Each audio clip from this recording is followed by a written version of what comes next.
said good day, sir!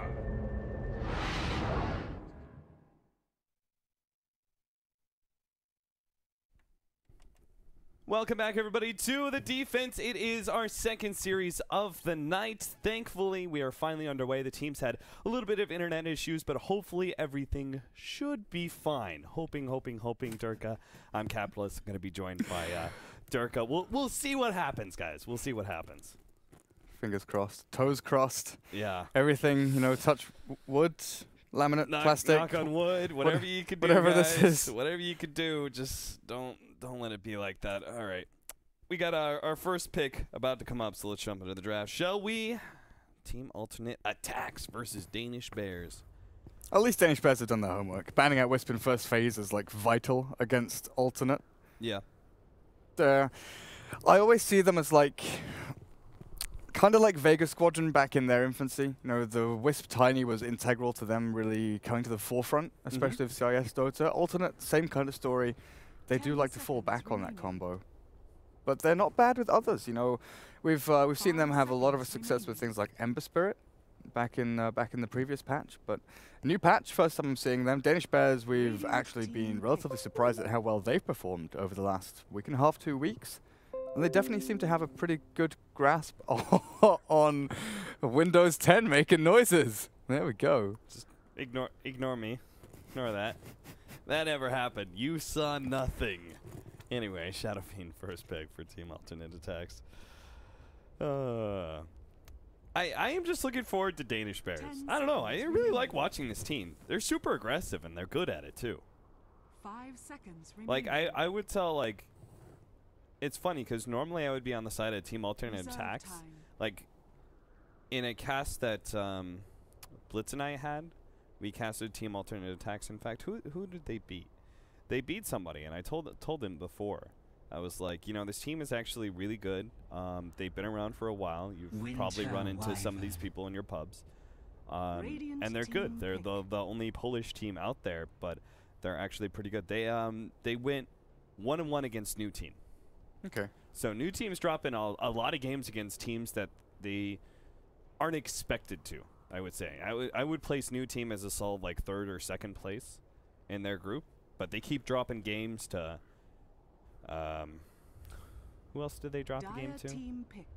Have they won a series? I'm pretty sure they've dropped games to, like, everybody. Let's see. Let me pull up New Team here because they dropped a game against Danish Bears. No, they lost their series against Danish Bears. They lost their series against Foom Fumes.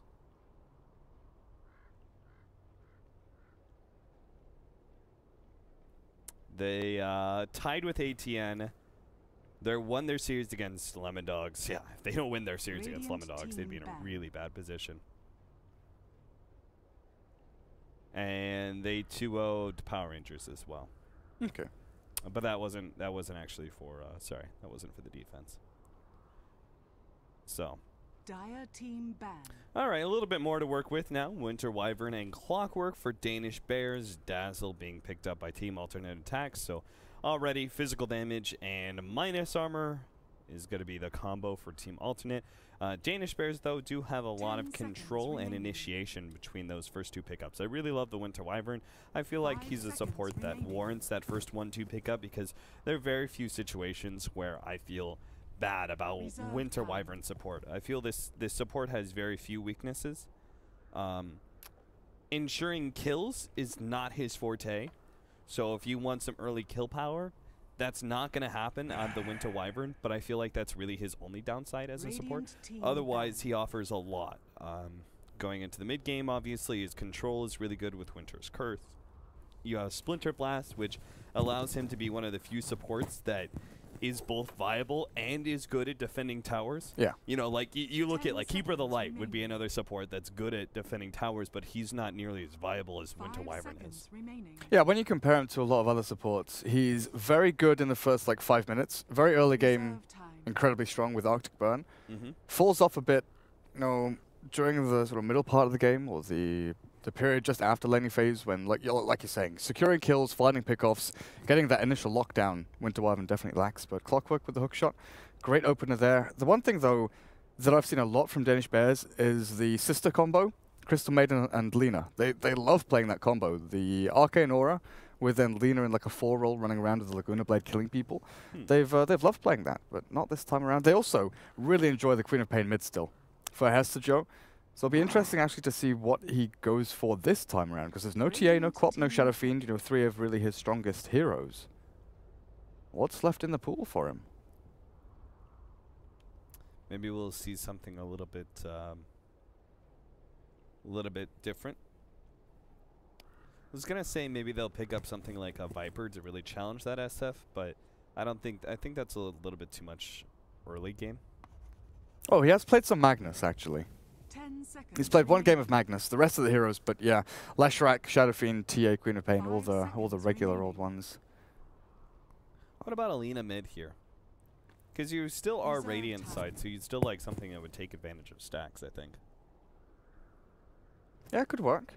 You may be limiting yourself with Alina because she likes to go looking for those kills at level 6. And with the Dazzle out there, Grave is always that kind of backup plan for alternate, but he can't be everywhere. I think drafting-wise, it would be really powerful, just because the Lina could still be run in a 4 position. I mean, it pairs pretty well with Clockwork and the Wind to Wyvern. It's not bad with. But instead, they go for a Wind Ranger as their mid instead. I think we watched Hesta Joe play this the other night. Pretty impressive. There's been a ton of Wind Ranger recently. We saw KP, Cancel over on KP, the new player they've picked up. He played a sick Wind Ranger. He went like 22 and 2 or something like that, just diving into the middle of 5 of people and getting these shackles off. It's a relatively skillful hero with the shackle shot out there and knowing your limits with, you know, power shot damage, distance, the damage lost when passing through creeps and trees and things like that. So sometimes you do have to pull out all the stops to get the kills, but Shadow Fiend pretty squishy early on, so you can harass zone. And if you have the Winter Wyvern mid with the Arctic Burn, you can get such a great start with the Wind Ranger as well. And I'm looking at this now, alternate attacks. They pick up Dazzle and Bane. Both heroes can be used defensively, but also Bane can be thrown towards the middle lane. With Enfeeble or Nightmare, just the straight up Brain Sap, trading hits with the Wind Ranger or the Wyvern, you can actually hold your own and get Shadow Fiend the souls that he craves. Yeah, that's the funny thing, right? Whenever you pick up an SF, you kind of need that support lane with you in the very beginning, and that's something you have to actually consider in the draft. I think otherwise, like an SF who doesn't get that kind of guaranteed first couple of CS, he could just so easily fall behind in those first like 3 minutes. Yeah, it's kind of weird now we look at drafts this way, because before it was always we're looking for safe lane, we're looking for like a jungle support, a roaming support, off lane, and a mid. Now, I'd say 80% of games we're constantly looking for that hero that goes mid for the first 2 minutes, the support hero that kind of zones and sits mid. Yeah. And we used to see it from, you know, EG with the Naga Skarath, whatever it was, to go and sit with Universe's Dark Zero Clockwork. A lot more pressure being put on the offlaners as well. Seems like just the more pressure that you're able to put on during the laning phase, the better for your supports. Because whether it's like shutting down mid or shutting down the offlane, they just stay in lane. They don't pull that much. They don't farm as much as they used to. They don't go for super aggressive like ganks. It's not like the early smoke style necessarily. A lot more of it's just like passive laning presence. Anyway, what was the second set of bans? Templar Assassin and Ancient Apparition by Team Alternate Attacks. We had the Earthshaker and Broodmother banned away by Danish Bears. Now just waiting on the 4th pickup of Team Alternate. They only have so many seconds left until they're forced into a decision. Presume go for their offlaner at this point, and it's going to be a Night Stalker offlane. Maybe we'll even see some sort of dueling, because I'm a little bit hesitant about a Night Stalker actually being able to fare all right in this matchup. If they have a strong, like... I mean, even the Visage on his own can zone with Grave Chill. Yeah. Then you throw something like a Gyrocopter or something like that that has laning presence of his own. I'm still wondering about the Ancient Apparition ban. Like, sure enough, he's good against Dazzle, but I don't feel that's meaningful enough to warrant a ban on the AA. And Huskar hasn't been banned here by Danish Bears. I don't know if Huskar would fit here for alternate attacks, because Wind Ranger's pretty good against him. The Wyvern also equally. Not too bad. What do you think about a Spectre here for Danish Bears? because they have this like relatively 10 early-ish seconds lineup with Clockwork. I would say Wind Ranger has some early game presence, though she's definitely a bit more farm-oriented than she used to be. The Winter Wyvern and Visage are maybe not the most early game supports, but they are relatively mid-game. If you were able to play this decently aggressively, the biggest downside for me is the Visage. If you had a more aggressive support, you could play off of a Spectre. And because I feel like the Spectre is pretty good versus, I feel it's a very good matchup against SF a lot of the times. These supports, like the saving support with the Shallow Grave, you know, that's actually very hard to keep those heroes from dying still with a Spectre on the field. And then you force like the Grave onto yourself. If you jump onto the Dazzle, he has to Grave himself, and then you miss out on the Shadow Fiend. Drow Ranger. Oh, okay.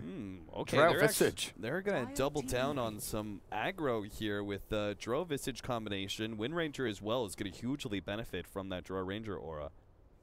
Pretty interesting stuff. So Danish Bears now in the position where they're going to be the ones playing a lot more offensively. If they'd gone the opposite direction with the Spectre pickup, they would have been, you know, still trying to look for kills and everything else, but they would have been banking on the late game. Team Alternate Attacks now have the opportunity to go for better late game here, depending on their carry. 5 seconds. A Drow Ranger, you want something that is able to get up in the face, and I almost feel like a really aggressive hero, like they actually banned away the Slardar. I would have loved to see a Slardar for Team Alternate Attacks, or like a Wraith King. You know, one of those early Blink Dagger heroes that gets in the face of the Drow Ranger and the Wind Ranger, puts pressure on them, but still has the tankiness to be able to survive that kind of initiation.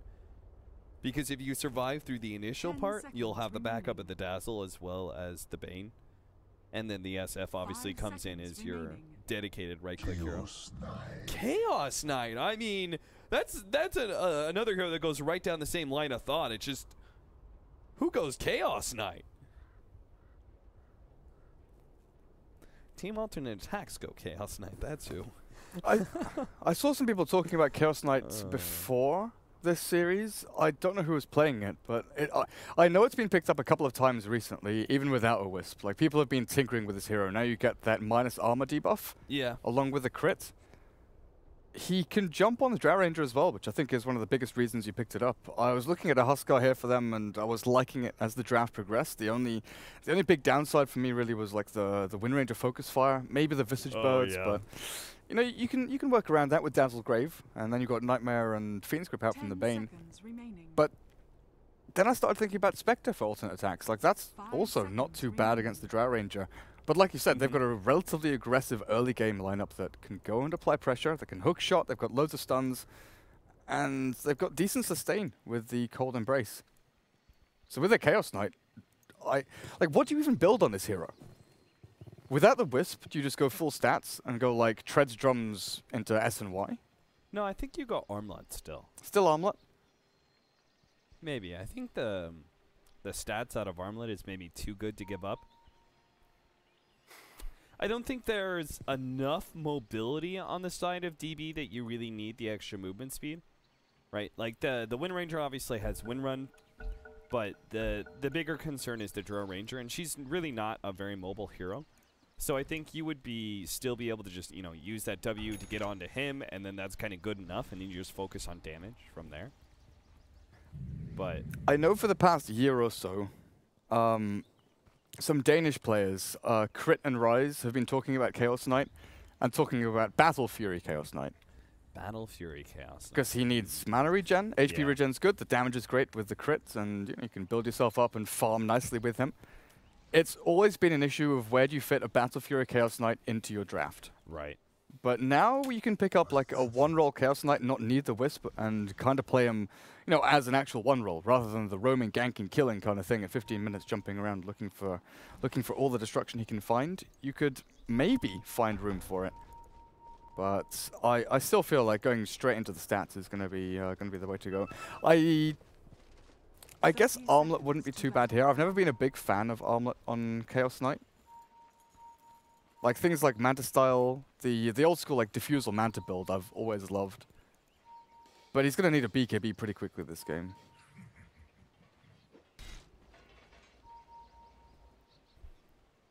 All right, the push out here, the bounty rune is going to be split. Sasu as the off-lane Night Stalker. I hate that taunt. It's so obnoxious.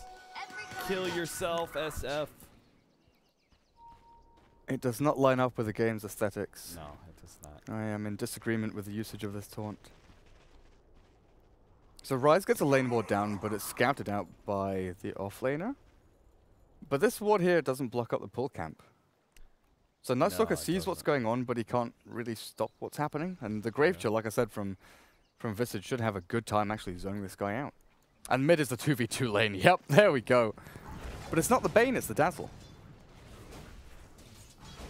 I guess I'm valuing the range of that a little bit more, plus the heal to keep Exotic Deer through the harassment of the Winter Wyvern. Keep him healthy. So I could kind of see the reasoning behind that. And I guess it's more valuable having the Nightmare set up at top, and then have the Dazzle stack and pull. Oh, yeah. Even though he didn't actually go for Nightmare. Which is a little bit surprising to me. Just because the positioning against a Clockwork is so key. But he probably figures he's going to get level 2 before they really want to commit to a kill. And the mana cost reduction on Bane, Brain Sap has been such a great buff to Bane. Oh, yeah, that's true. I forgot about that, actually. Oh, they get the call, but they don't have enough for... Well, actually, he does. If he wanted to pop the Mango, he could have thrown out the Chaos Bolt, but they just get the damage in. Night Stalker, can you reach level 2 this game? It's going to be tough. Ryze is challenging him quite a bit with that Grave Chill. The one downside is that Visage has such low armor that he can't really afford to get in range. Middle lane, we're going to have our first blood here. Hesta Joe's going to run down Nisha. Tries to hide himself in the trees, but that's not going to work out for you. Windrunner gets there first. Shadow Fiend with level 1 raises is actually stuck here as well. Yeah. With Windrun and level 2 power shot, he's... Oh, is he going to die? No Arctic Burn. He'll try for the hits. Oh, they even missed the power shot there. That's a little awkward. Clock at top. Yeah, he's dead. Maybe. Yeah, he's definitely dead. Right click does so much. Thud. Chaos Knight with the biggest disparity between his right click attacks, 55 to 85. Yeah, that was, I actually took a quick glance at Reality Rift earlier when he Reality Rifted the Clockwork at first, and I was like, oh my god, they did so much damage. And I was like, did they buff Reality Rift at all? And I looked at the damage, I was like, plus 60. I was like, no, it's just got to be that. He must have gotten a maximum damage hit plus the 60, because that looked like a 200 damage nuke. Sasu's dead at the bottom lane. Ryze finishes him up with a nuke, and this is not a safe lane for any melee here, let alone a Night Stalker. Yeah, Ace is just falling freely down here. Nothing really stopping him. And this is one of the issues that we were talking about previously, right? With the Night Stalker 4 roll roaming around, you can still find room to actually get the job done and then build into things like the Aghanims a little bit later on. But offlane Night Stalker, you need to have so much more impact. The Chocolate should be dead here. Yeah, Battery Assault slows it down, but Hero Supreme still picks up the kill. Continuing to put a lot of pressure on this SF. Boy, he's only 7-4 in CS. 12-5 on Hesta Joe, so he actually hasn't gotten that much CS either, but that's because they're playing so aggressively into the SF. They got to be careful with that, though, because Wind Ranger doesn't have nearly the same kind of farming capacity that an SF does when you start getting level 5 and 7. Yeah, she definitely needs to be wary of where this is heading. But if they can keep forcing Shadow Fiend to, you know, ferry the bottle back and forth, and maybe even contest that that stack up for them. Yeah, Winter Wyvern, once he gets level 2 and 3 in Splinter Blast, they get the level 3 or 4 power shot, you could go and take stacks pretty quickly, actually. So it's going to be that timing hit. Also, like, not just stealing, but also killing off the Shadow Fiend while he's taking it. So a good, quick Observer Ward down into their jungle. Could be pretty big here for the Radiant. I was just about to ask. I was like, does the SF use this haste rune and gank bottom? I was like, no, it's an SF. He's only level 4. Like that, I just highly doubt that's going to happen. But they're going to go for it. They're going to try and run down Ace here. They will be able to lead with the Void Knight. Gust. Pushback Silence. That's going to help out quite a bit. Still but dead. Ace is still dead. The question is, are they? Yeah, they're going to go for more here. Ryze is actually going to go down as well as Sasu and Exotic Deer just chase into the trees to get that one. No TP response whatsoever from Danish Bears. And Sasu will TP himself out. So in the end, that is definitely worth it then for exotic deer. I was going to ask, like, if they only got the kill in the Draw Ranger, you'd kind of question whether or not it's worth it for the SF specifically. But with 2 kills, it makes it a lot better. Yeah, he goes up like a level and a half. He's now got level 3 razors, boots, magic wand. He's looking pretty good for himself. And who's coming in from the top? Bane. Bane and Dazzle. They saw the vision coming out from the Radiant, so a quick little D-ward.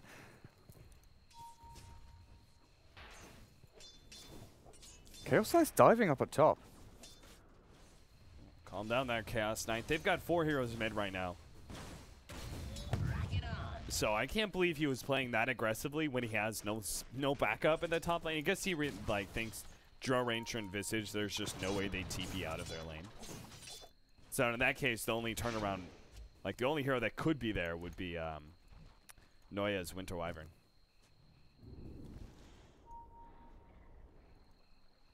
Now, Ace very early on against the Night Stalker, he does well with the Drow Ranger, Frost Arrows, the Rise Grave Chill. But as the game progresses and Night Stalker gets his levels down here, Sasu can actually do a ton up against the Drow. Run her down and make sure that she can't get the damage out. But in situations like this, where they can just right-click him, force the TP away. He really thought, I think he thought he was going to be fine, like he wouldn't be forced into that TP, but Draw Ranger has 3 levels of Frost Arrows. So even Night Stalker's early movement speed with that Hunter in the Night doesn't allow him to get away from the Draw Ranger like that. Dire's courier has been killed. Dire Courier does go down. Where? That's an odd one. Ooh, the Clockwork got it. What? It's pretty weird. I have a feeling Creeps killed him. I think so too, actually. But I was just like, that'd be even almost weirder in a way. 1 Dark Troll Summoner, a stun, 3 second.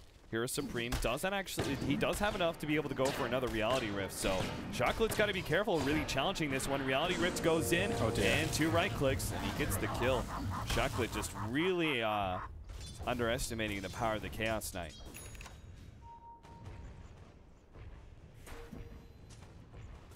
Chaos Knight. Treads Bracer. This guy with 1300 HP is very close to unkillable. And it's only 7 minutes into the game. Bot Sasu in a ton of trouble. So much slow, and there's no TPs. I mean, both teams are playing so aggressively, yet neither team is actually responding with those kinds of defensive TPs at all. Yeah, even with relatively good reactive heroes like the Dazzle, the Winter Wyvern. I mean, Chaos Knight wouldn't be bad if he had mana. Exactly. That's always the problem on a Chaos Knight. He's spamming his spells as much as he can on the Clockwork at top. He's actually hit level 8. Radiant's middle tower is under attack. Now, how useful is this Chaos Strike going to be? 5 armor reduction, 10% chance to on hit to get that. I feel like it was a pretty solid buff. I think there's very few situations. Like, it's really late game when you have heavy amounts of damage and the enemy has high amounts of armor, that the percentage change and the introduction of the minus armor element makes it worse. Yeah, then they got Weave and Presence of the Dark Lord as well. There's so much minus armor coming out of this team. Yeah, there's really a lot of potential. Reality Rift on Ace. I got him. Stunned up for 3 seconds again. There's the Roman Knight, or the Roman Chaos Knight. Remember when there was that 4-position Chaos Knight that was becoming a thing? With a bottle rush? Yeah. Yeah. Silence. That was invented on Garena. Whoa! Chocolate actually jumps through, managed to get the hook shot stun onto Sasu as well, but they're going to go for Supreme here. Dodge. They really need to get him. They will be able to slow him down. That illusion actually kind of spells his death with a Splinter Blast, but Exotic Deer comes in trying to challenge these 4, knowing that they don't want to fight. Chocolate does have a Cogs, but the Courier's going to go down. Chocolate just locks him out with a Cogs. Elisage managed to get a really good long-range Beam Script, which might spell the end of our Clockwork as, whoa, the Raise completely missing there. Did a short raise, and then only the medium or the long-range one came out. Yeah, if he went for medium, I think medium was still on cooldown, so yeah, a little bit messed up there. Nightmare, they're continuing. They just never want to stop. Neuer, double raise dead. So they finally do get a kill out of that. I was expecting them to back out. Ace was pushing it in the middle lane. In the meantime, he's going to be challenged by Hero Supreme. The drums, the movement speed, the Chaos Knight, the Reality Rift, the fog. God. Silence now. Okay, Supreme's just too tanky. You can't challenge him like that. There's no way. They just get some pot shots on him and that's it.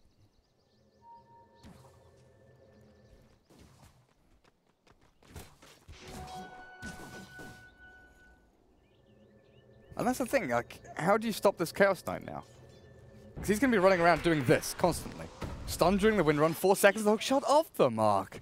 Now he needs to throw a defensive set of cogs for Hens to Joe. Fortunately, that second raise does miss, and a great shackle shot locks down Exotic Deer, and might just get the pick off on our Bane as well. Chaos Knight brings his illusions into the middle lane, and Danish Bear's actually targeting that one, thinking, oh yeah, maybe he popped his ultimate and one of them's real, but that was actually just illusions.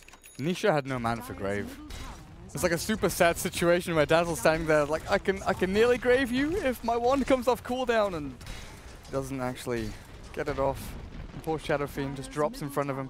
And now another tower falls. All the meanwhile, they're getting room to Rise, who now has his level 6 as well. Familiar's ready to go. And a medallion. The Medallion of Courage. And this just means when they start taking away these towers, they open up the possibility of Roshan as well. And that's something that ATN do not want to give up, because their lineup is actually meant to do Roshan pretty well.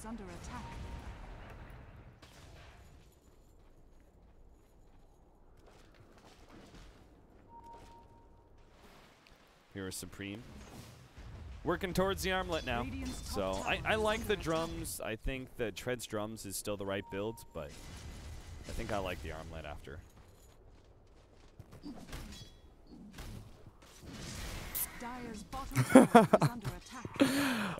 Dirk just lost one of his in-ear rubber things. You know, your headphones have those rubber things at the end. I hate those. I can't stand them because they always fall out. That's why I just get these, you know. It's always, it's always the headphones that are like $5 that actually are the most comfortable for me. They hurt my ears. That's the only issue. Like, these annoy me because I always lose the shitty little rubber things that fall off, and you know, it's not that they just fall off. They fall off and they ping somewhere. They just like go to the edges of the room somehow. Oh my God, Chocolate! You did not want to hit that hook shot. You are a lucky man that you missed that. I'm sure he still would have been fine, but that was risky as all hell. You wanted in. Shadow Fiend going straight into the S&Y. He's got his Sange done. And this is something that we've seen, like a diversion away a little bit from the mech build. A lot of NA teams have been going Midas first if you're pretty far ahead and you can flash farm the jungle, get Midas, then S&Y Helm. Then you basically play like a TA does. You stack and farm Ancients, you just build yourself up and keep farming through. And you hit that peak where you're a right-click carry a lot faster. You don't have the same like brute force from a mech Shadow Fiend, as you do 12 minutes in when you've got the mech, you push tier 1s. But you're still tanky, you're still a frontliner, and you also, hit that mark a lot faster. During the pause, can I find it? Well, it is 13 minutes in. Time to look at some metrics. 1,500 gold lead for Danish Bears, but experience is going the way of ATN. The Bears. The older team. What we need is Danish Bears versus Vega Squadron. Why? Bears versus Shark. Which mammal is supreme? That's the thing, we had Lemon Dogs against Danish Bears the other night. Dog versus bear. And it's sort of like, well... that goes exactly the way you expect it to. The bear kind of just the bear kind of just slaughters the dog. Dire's top tower is under attack. You know there are bear hunting dogs? Yes. There's a breed of bear hunting dog. They're like some kind of mastiff, aren't they? Yeah, I think so. Dire's top tower is or was that for lions? It's probably both. I mean, let's be real. If a dog is big enough to challenge a lion, it's big enough to challenge a bear. Radiant's bottom tower But lemon dogs are not those kind of dogs. At least not right now. What kind of dogs are they, Cap? Right now, I would say they're... Don't say Chihuahua or something. No, I would never say... That's just insulting. Come on now. I would say they're like... in the world of animals, they're a nice, like, golden retriever, a lab or something like that. You know, just a medium to large sized dog, but it can't tussle with sharks and bears. It's not a staffy. It's not a mastiff. In its own class, it's one of the better ones. It's friendly. It's nice. What other animal teams do we have? We need more animal teams, I think. We've got 2 monkey teams. Yeah. Their monkey is, like, for example, Vega Squadron just have a shark. It's not part of their name or anything. Okay. Danish bears, like, at least, I don't know, it somehow works.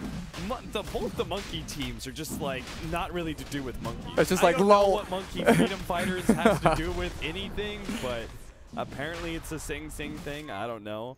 And then Monkey Business, I mean, that's not about monkeys at all, let's be real. Like, lol monkeys. What a meme. I don't know. Are there any? Like, you know, let's get some... Let's rename ATN to the... What's a Polish animal? Polish jaguars. I know jaguars aren't in Poland, believe me. I couldn't think of a Polish, so we'll just go jaguars. Like the Polish jaguars, you know? Dire's top tower is under attack. Can you say the animal name again for me, please? Jaguars. Jaguar. Oh dear. Yeah, we pronounce it funny. Top tower is under attack. Yep, that's the only Go word. ahead. That's the only word you pronounce funny. You say it. No, it's fine. I'll just continue looking for my little rubber thing. I dropped my rubber, guys. See, in America, that's a naughty word. In England, it's just an eraser. Yeah, in Germany, they also call telephones handy. Oh my God! Please, no, not this again. Come on, Germany. I could not stop That's giggling. not real. I could not stop giggling. I can't remember who. It was a tech guy. It was, or was it Jan? I can't remember. Someone asked me, "Oh, do you want a company handy?" And I was like, "Oh, Ace, I'm so sorry. You are Roger." Yeah, you're dead, and so is Noya. ATN just barrel right on through them. Oh, Noya. He lives. Fly, Articuno, fly. Articuno, return.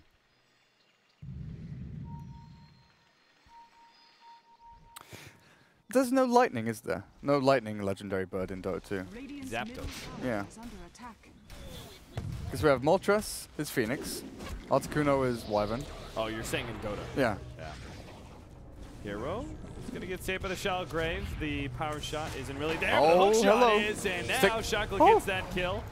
They're going to look for a little bit more here. Noya's still trying to get in range of Winter's Curse. Asu just barely gets out. Winter's Curse on Anisha, which actually catches the Bane as well. They're going to make sure they slow down Nisha as he's the easier kill. And Bane, he will be able to get out.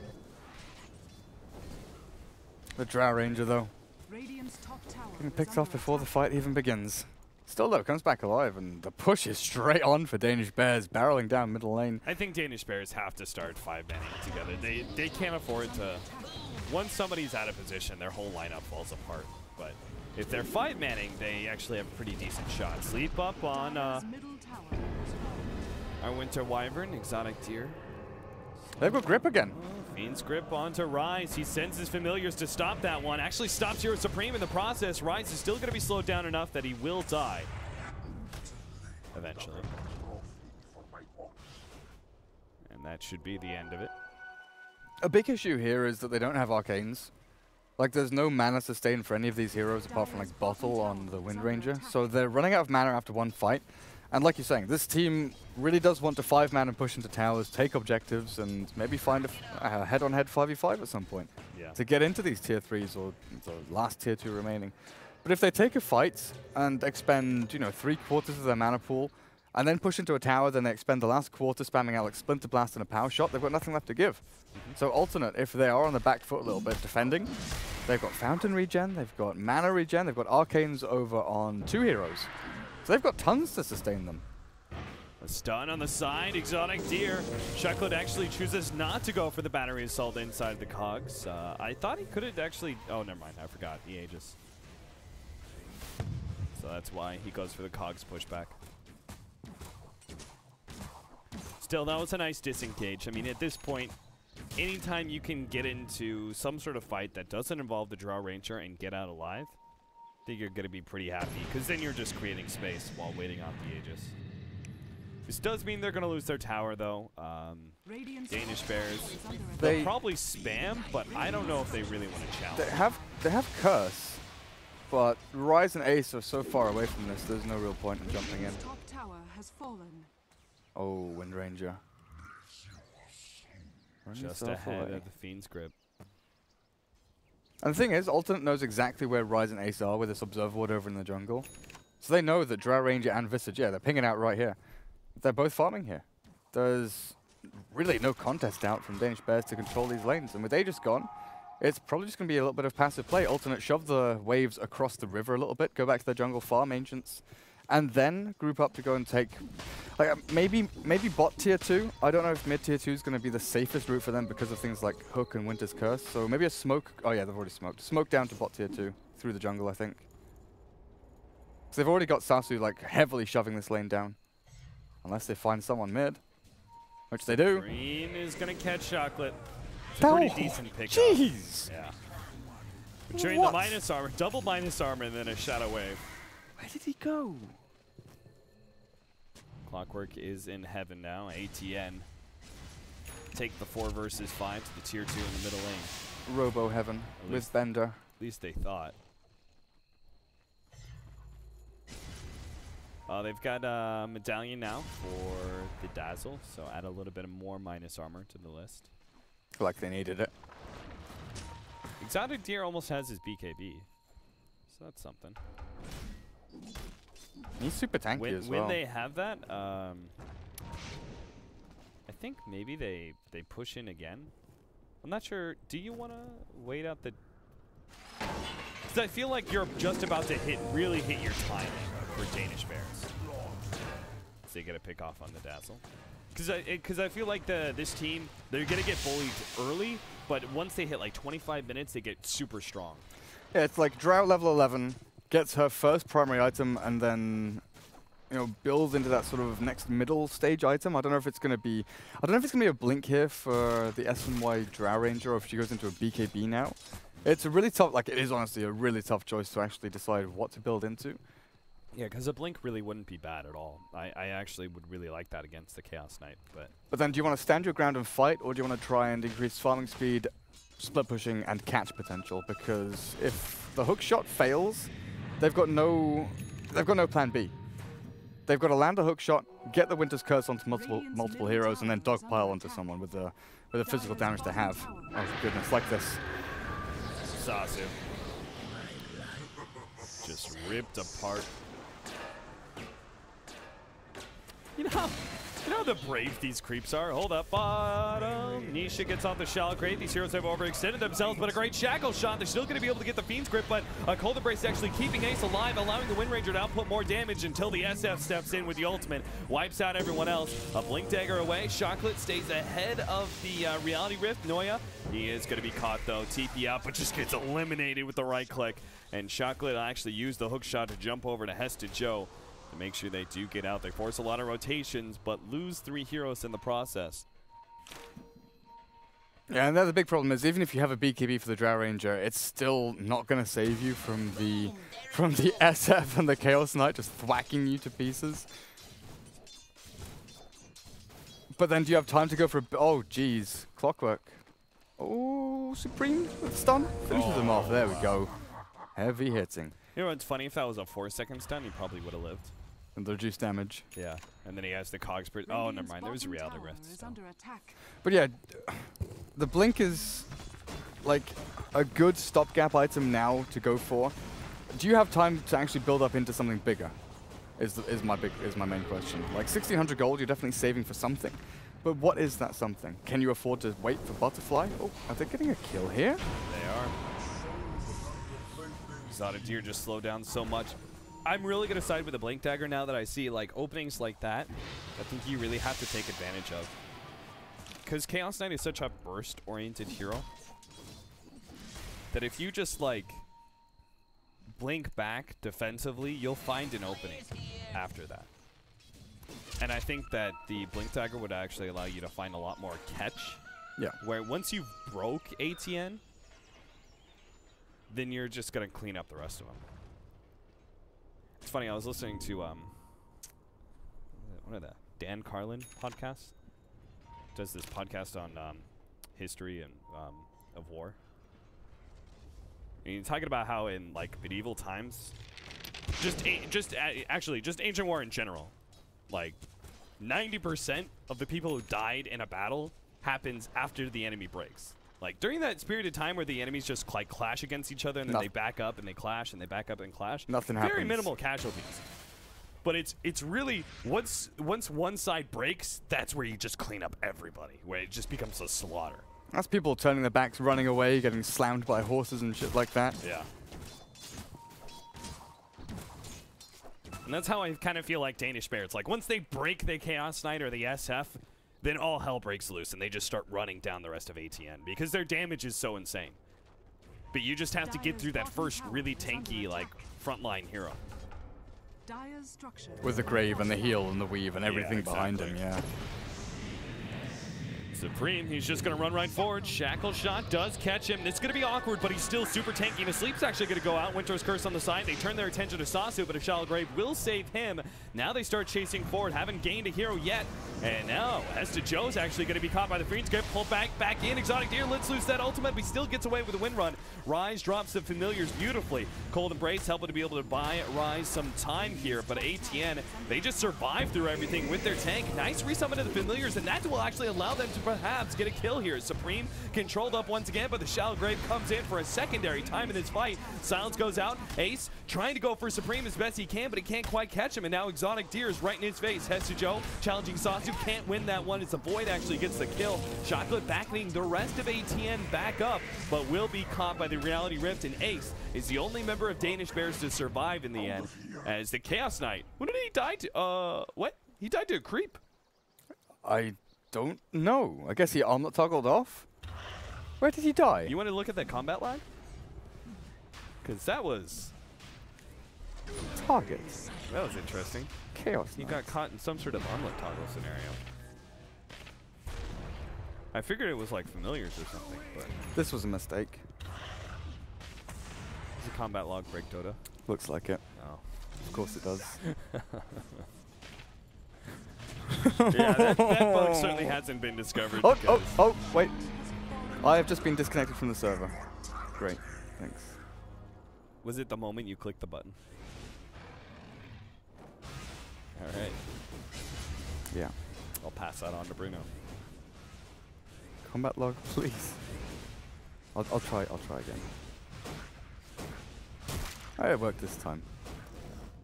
Killed by ranged creep. Yeah, he turned off armlet. Got hit for 17 damage and got killed. And then I've crashed again. That's sad. Chaos Knight life. But yeah, we were talking about like you have to break one of those heroes. Well, what happened? Like they went in and they almost broke so many of these heroes, and it never, like they just couldn't finish one of them off. Armlet toggling, Shallow Grave saves, even the defensive Nightmare was there.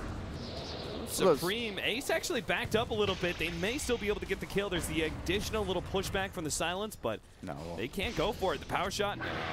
Winter's Curse onto Exotic Deer, but doesn't catch the Chaos Knight. And the rest of the team not really on the same page. I feel like if the Drow Ranger had continued forward earlier, they would have been able to commit for the Chaos Knight.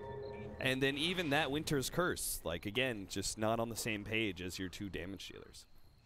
Which is a little bit interesting because I usually feel like this team does very well in their early team fights and they have really good communication. But here, everything just seems to be a bit off. And now there's Sasu with the Ags upgrade on the Night Stalker. He sees everything. No gem yet. So that's going to be coming soon. Saving up for it, I'm guessing. The thing is with that fight up by the tier 2 top, bot lane even, They had double Nightmare Save, like you said, double Grave. The fight just lasted that little bit too long. If they'd found the finishing blow on the Chaos Knight 5 or 6 seconds earlier, and they just committed for that one hero, then maybe they can come out on top and they do find that break. And then they move on to the Dazzle or the Shadow Fiend, someone like that. The trouble is, I feel they've got to try and focus down the supports beforehand. Hook onto the Dazzle, find that pick off before going for the core. Ooh, that Blink Dagger. Tight. Barely saves Hester Joe's life. They will see Rise TPing away. And Supreme is in an awkward position. Someone pull him a creep. Now Mr. Melee creep stuck. Swaps places. Oh, no, he's not stuck anymore. Now he's dead. There is a buckler on the Night Stalker. Against physical damage and negative armor in particular, Crimson Guard is pretty good. It is. I love it against Wind Ranger, but is it too late in the game for something like a Crimson Guard? I don't think so. Like, there's not a massive amount of damage coming out of these heroes. Like, especially with the positive armor buff you're getting from the Dazzle as well, everything adds up. And yeah, the Drow Ranger's going for Butterfly, right? So definitely deciding for that big ticket item rather than one of the smaller ones. Completes it. No buyback. Is this going to be an all-in from them to try and win a team fight now? Maybe. ATN do back up as their ultimate was fading away, the Phantasm. It's one of the big downsides of the Chaos Knight. You almost have to fight around Phantasm once you start getting past 30 minutes. And it has such a long cooldown. Fortunately, much longer duration than before, so you can really use it to siege down towers pretty well. And smoke time. Clear bot wave, smoke. But where do you head? Where do you go from here? I think ATN are still pretty happy with just sitting back and farming. Like, I think at a certain point you start to have to lessen your hold on the game a bit. Well, so you don't give too much away if you lose a team fight? Yeah, I think if you start playing a little bit too aggressively right now into Danish Bears, the Butterfly upgrade just came in. I think you need to start playing perhaps a bit more defensively almost. At the very least, don't push high ground. Like, I think they should just stall out this game for a bit. Yeah, there's 2 tier 2s still standing, and you're still pretty worried about Winter's Curse, that one big ability that can really put a stop to your push. Yeah. And with the Drow Ranger, you pretty much know that they want to split push and take down this tier 2 bot lane to try and secure at least some control over the Roche pit a little bit later on. Yeah, everyone's pinging it out, both Dire and Radiant, saying we need to take this tower and we also need to defend this tower. It's pretty low on the HP, actually. One of the big reasons that I want them to play defensively in that I want them to play around nighttime, and they don't have the gem yet on the Night Stalker, and they don't have like the Crimson Guard or whatever they're going to be building for him either. They need to play around the vision game right now. They can't just like 5-man into Danish Bears and expect to continue to win these fights. Yes, they're tanky as all hell, but the damage upgrade that just came in for Danish Bears is quite significant. Like, the Butterfly means a huge damage upgrade for the Drow Ranger in and of itself, yes, but then you couple that with the precision aura on her and everyone else, most notably the Wind Ranger, as well as the familiars. Like, that's a gigantic boost of damage across the board for almost every single member of Danish Bears. So you really got to be careful fighting around that one. So I would say sit back, farm up the rest of your items. Looks like BKB for the Chaos Knight. SF is going to build into something with the 4K gold. We'll see what it is. I honestly wouldn't mind something like straight Scotty or an MKB. MKB would be an obvious choice to counter Wind Ranger and Drow Ranger, so I like it a lot. I feel like Chaos Knight offers them that frontline like tanky hero, which Shadow Fiend usually fills, but yeah. Shadow Fiend did that for the first 15 minutes, and now Chaos Knight's kind of filling that spot. But yeah, I like the Skadi as well. It's great against Visage Familiars, the Drow Ranger in general, slowing, kiting, and keeping her in place. But they do need something to deal with the evasion. Is it just awkward smoke up? Sasu is chasing down Ace right now. They see the turnaround. The Winter's Curse is laid out on the Bane, but that's not really much. Sasu's taking a lot of damage. Great shackle shot. TP out from Sasu. He gets away with just 200 HP. Meanwhile, the 2 carries. Exotic Deer's just being torn apart by Ace right now. Finally, the Chaos Knight gets on Ace, but a Winter's Cold Embrace actually saves Ace for the time being. And Supreme realizes he needs to commit to that one, but the Glimmer Cape actually saves Ace. And Supreme now has to go for other kills. So that would have been a decent fight for ATN, but their SF got comboed down so quickly because of that great Clockwork Cogs. And then Supreme being unable to finish off the Draw Ranger is a huge blow to them. Nightstalker forced out, the double shackle on the defensive supports, you know, forcing the Grave, forcing pretty much all of your defensive abilities onto the supports themselves. That's the ideal fight for them.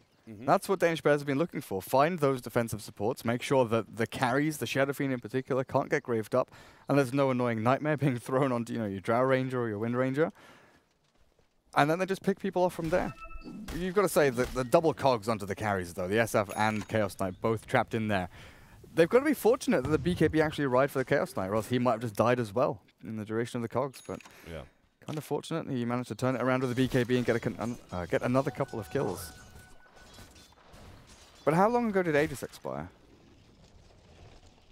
They didn't, because Shadow Fiend still had that a couple of minutes ago. I'm not sure.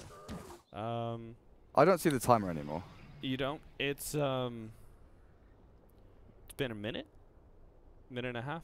So it must have been relatively close to the start of the fight. I have a hard time reading it because I forgot. Is it the very bottom tick that is when Aegis expires? It's that one, right? 1, 2, 3, 4, 5. So it's been like 2, 3 Aegis minutes? gets taken there. Oh, it's that one? Yeah. Oh, okay. So 1, 2, 3, 3.5. Okay. So maybe it expired a little bit before. Smoke up. They're going to find Noya's a really good entry frag. If they can get Noya down and then move on for the rest, but it doesn't look like they're going to catch him in time. Ace as well, Chocolate will get out.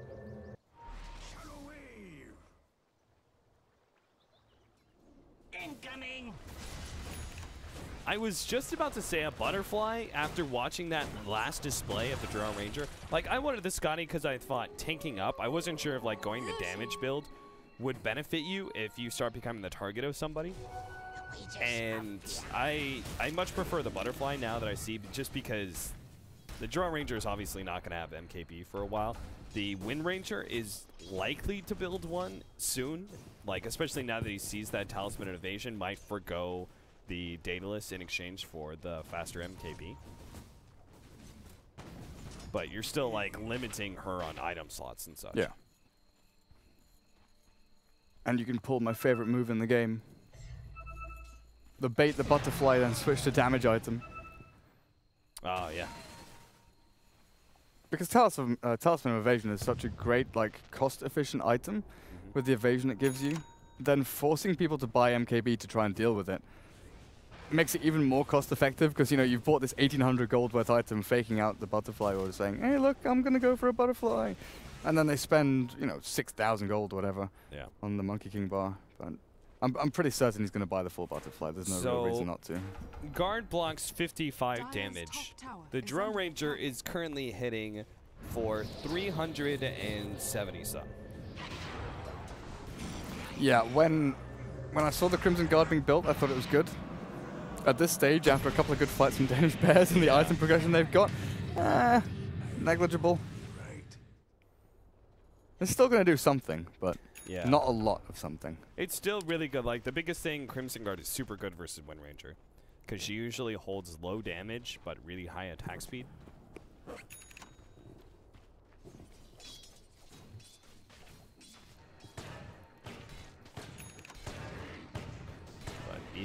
even our Wind Ranger is a decent amount of damage. Almost 200 damage a shot plus the Crystallis. Well, they've both got BKBs now as well. So the Crimson Guard out of that Dazzle no longer really screws them over, which it was doing in previous fights. So that's another thing to look out for, now that you can't Crimson through Magic Community. But Roshan goes to Dire. It's Aegis and cheese. Aegis and cheese.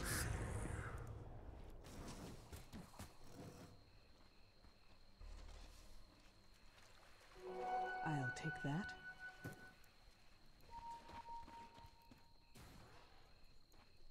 Running down, ATN. They just going for a 5-man push bottom. The lanes are decently pushed out. Like, middle's in a great position. Top is far enough away from the top lane that it won't actually... There's not a real threat of split push. So, ATN are probably just going to all in here. Well, the high ground defense from Danish Bears is one spell. It's Winter's Curse. And if they've got these multiple lives on heroes where potentially they can dive in, maybe catch the Winter Wyvern off guard, I think Rax... they're going to glyph this to try and defend a little bit, but Rax will fall here, and I don't know if Danish Bears force a fight. Like, Ace doesn't have a TP. They're just going to let Rax fall. There's no way. There's no way they can test this. Fully, anyway. And good read by Supreme, I think, holding on to his ultimate. Because now, if they wanted to, they could back up and still go for another push. Oh, man. If Ace had a TP while he was pushing that lane, he could have taken tier 3 at top. Or at the very least, forced a glyph to get some kind of trade-off. Yeah, force TPs. Dire's top tower is under attack.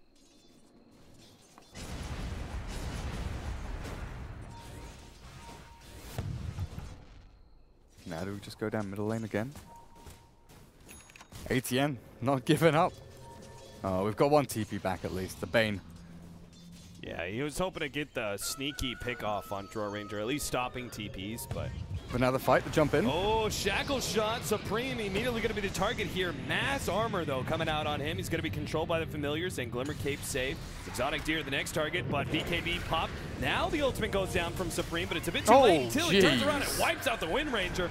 Ultimate goes down from the SF. Supreme is going to be saved by the Shallow Grave, and he still has a cheese. He'll eat it and pursue. Silence actually be able to buy Ace some time with a Force Staff along the side, but they still have the Phantasm Illusions to push forward now onto that tier 3 tower. And they can jump on Ace, right? There's no BKB? Yeah. So Drow has to be incredibly careful with the positioning here. That's a little bit far forward. That's too far forward. Yep. That's gonna death. Be caught by the Reality Rift. 3-second stun. Exotic Deer. Oh, wow. good familiars. He didn't actually rotate his attention right away. Fiend's Grip on a Shocklet. They pull Ace into the Cogs as well. What a combo there. Supreme finds the opening on the enemy Cogs, and this will be a second laner Rax, it looks like, as the Draw Ranger's just not going to get here in time, even as she does. She's just going to be pursuing for a kill that may not even happen. Hero Supreme tries to challenge. Nope, he gets caught and will be kited around until the end of the Shallow Grave. Armlet toggling. Go for the kill. Critical if he gets it. Armlet toggle a little bit more. He's just not getting any of these right clicks out. Nuke comes in, still not enough. Kill him. Jesus, he's got BKB. All of these. The familiars, though, as well as the nuke from Rise, finally ensure the kill. 2 lanes of Axe, though. As a Drow Ranger lineup, when, you know, this is the end of your peak, right? 40 minutes. It's really awkward for you to come back. Let's see, where do they go? Chocolate? He's nearly got his Aggro Scepter. But the fact that Shadow Fiend has 6,000 gold saved up on top of all the items he has is pretty disgusting. Yeah. And even the Chaos Knight, 4,500. He doesn't really have any, you know, big discernible items. BKB Armlet, Halberd, Drums, Treads. There's no heart, no Manta Style or anything like that. Nothing that's oh god scary kind of thing. Invisibility. Is Danish Bears going for an aggressive play here? Yeah. I think they just... The problem is going to be Sasu isn't enough. Right? Like, this isn't going to stop that much. They're so desperate to catch something here. They're not even going to get Sasu. Shackle Shot latches, and Bane will be that kill. Nisha, a little bit far forward as well, but they dive in too deep for this. Oh, just before the Shallow Grave goes There's no off. buybacks on those supports. Danish Bears. Oh, what? He must have just got buyback. Tick gold that is. You know what's the most aggravating thing is when you have, sleep. Hester Joe, Fiend's gripped, and they don't have any sort of initiation to counter this one. Just the cold embrace to buy Hester Joe time, but Exotic Deer's like, okay, go ahead and do that. I'll just line up that ultimate, and they're going to pick off 3. Yeah, last-ditch effort trying to go for the play mid. And it looked like, honestly, it was going to work. They got the 2 supports. They didn't have buyback until that Bane comes back. Super surprised that they actually just managed to get it with the tick gold.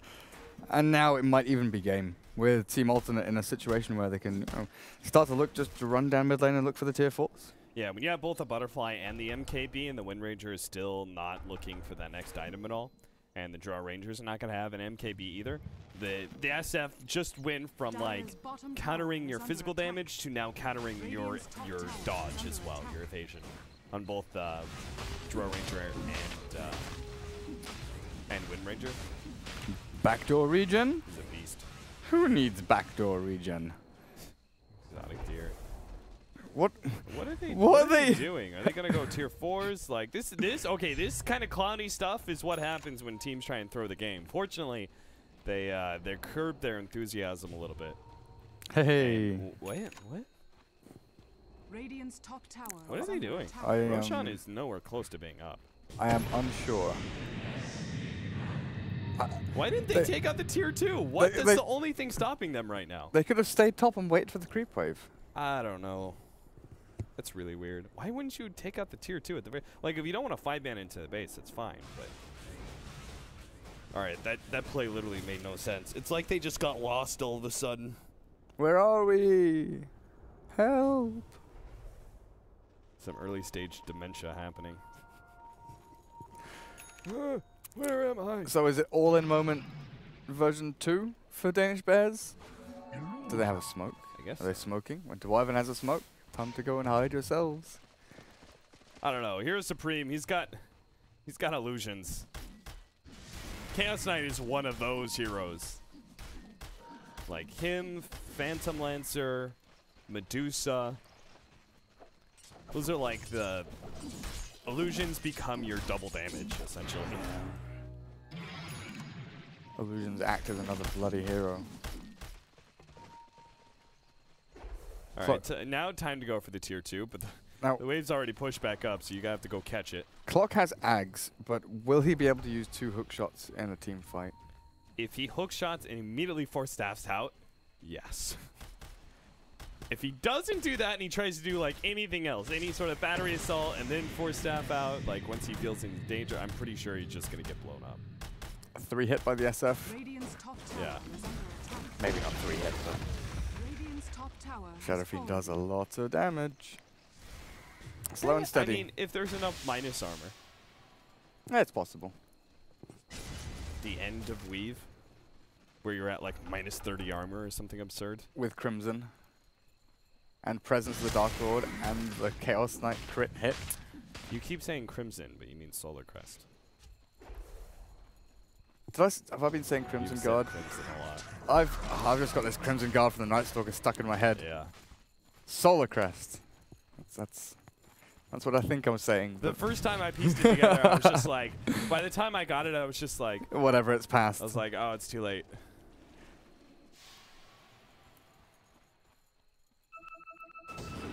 The Crimson Crest. Boy, they're really okay. They are ensuring their victory. They're going for the next Roshan. Like 99% sure about that. There's no way you wait this long to push. Rocket Flare. I mean, they don't even have like any really big significant items coming in. Their cores are in a good spot, but they're not ready for that next item. Sasu, as the off-lane Night Stalker, he's almost... I mean, he's getting close to AC. That's the closest thing, but I'm pretty sure that doesn't mean as much. Oh, they're all dead. As Joe gets off the BKB, and Winter's Curse turnaround with a shackle shot over the top. No, they get off their BKB in return, and now it's time for Hero Supreme just to reign supreme all over Danish Bears. They've lost their Draw Ranger. Winter Wyvern dies in a flood of illusions. And that's a minute and a half on the clock for a Draw Ranger and a full minute for Danish Bears. That's all. Oh, never mind. You just got buyback. Or is the gold thing bugged? I'm wondering if it's bugged now. Because yeah, that's twice where I've seen no buyback available on the top bar. Wind Ranger, he buys back as well. They're running low on numbers, though. There's only so many more buybacks they can afford to go. Ace trying to challenge, but he's going to go down to just These two supports in the offlaner, Exotic Deer, makes it look easy though. Now, almost 3-shotting the Clockwork. Look at that, Jesus. There it is, finally GG. It's Chaos Knight. What a hero. It did a lot of work. The minus arm strat is real. Yeah. No Visage, no Drow. Nothing like that for them. I would say that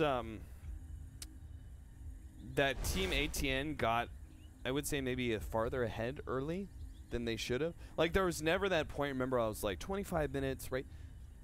There was never really that point in time where I felt Danish Bears just kind of like... We never saw anything from Clockwork this game. Like, he never got that period of the game where it's like, okay, hook shot, kill, hook shot, kill. There was never sort of any pick-off moment. Team Alternate was grouped up too quickly. Like, the middle lane ensured Shadowfiend got a quick, you know, treads, one, bottle, Sanj, got himself tanky on the front lines, Chaos Knight got free farm top lane, Nightstalker, you know, he just did his thing. And then they ran around the map. With the two supports they had, they could set up, they could react, they could turn things around quite easily, and there was nothing the Danish Bears could do to react, really. Yeah, I think ATN were just kind of ahead of the ball on all fronts. So, well played by Team ATN. They take this game number 1. We'll be back with game number 2 after a short break.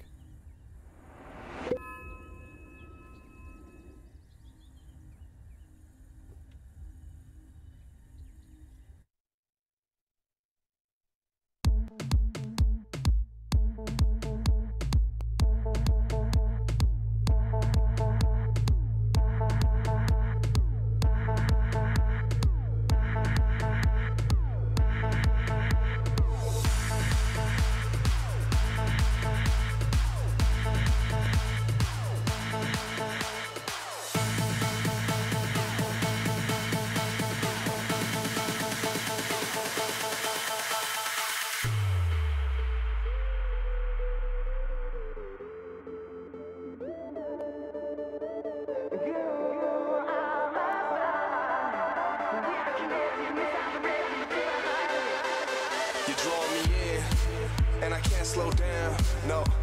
Can you feel it too? There ain't no stopping now. Feet off the ground, head to the sky.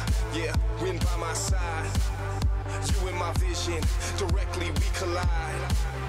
You pull me in, I don't resist. Time seems to fly, but the clock doesn't tick. I crash into you, we both feel the hit. We both feel the way that our chemicals mix, and I wish that I just keep my eyes shut. Maybe this time it'll be enough. Without you here, I wouldn't never see the stars. I'm headed for you, put on the gas. I'm coming straight at you, no looking back. You are my star. We are connected, missiles ready to the high. You are my star. We are connected, missiles ready to the high. Then we collide.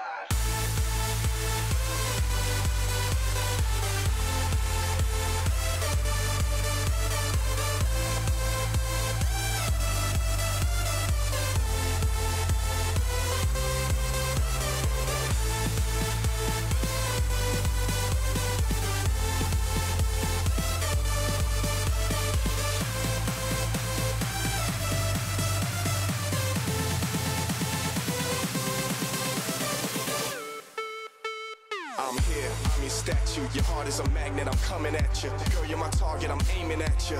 You're a comet, I'm trying to catch you. We can break any rule they ever taught you. Forget about anything they ever bought you. Cause me and you don't need a lot in this world to get by. Plus you know I got you, you pull me in. I don't resist, time seems to fly but the clock doesn't tick. I crash into you, we both feel the hit. We both feel the way that our chemicals mix. And I wish that I just keep my eyes shut. Maybe this time it'll be enough. So I need the dark. Without you here, I wouldn't never see the stars. I'm headed for you. Put on the gas. I'm coming straight at you, no looking back. You are my star. We are connected, missiles ready to the high. You are my star. We are connected, missiles ready to the high. Then we collide.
And good day, sir!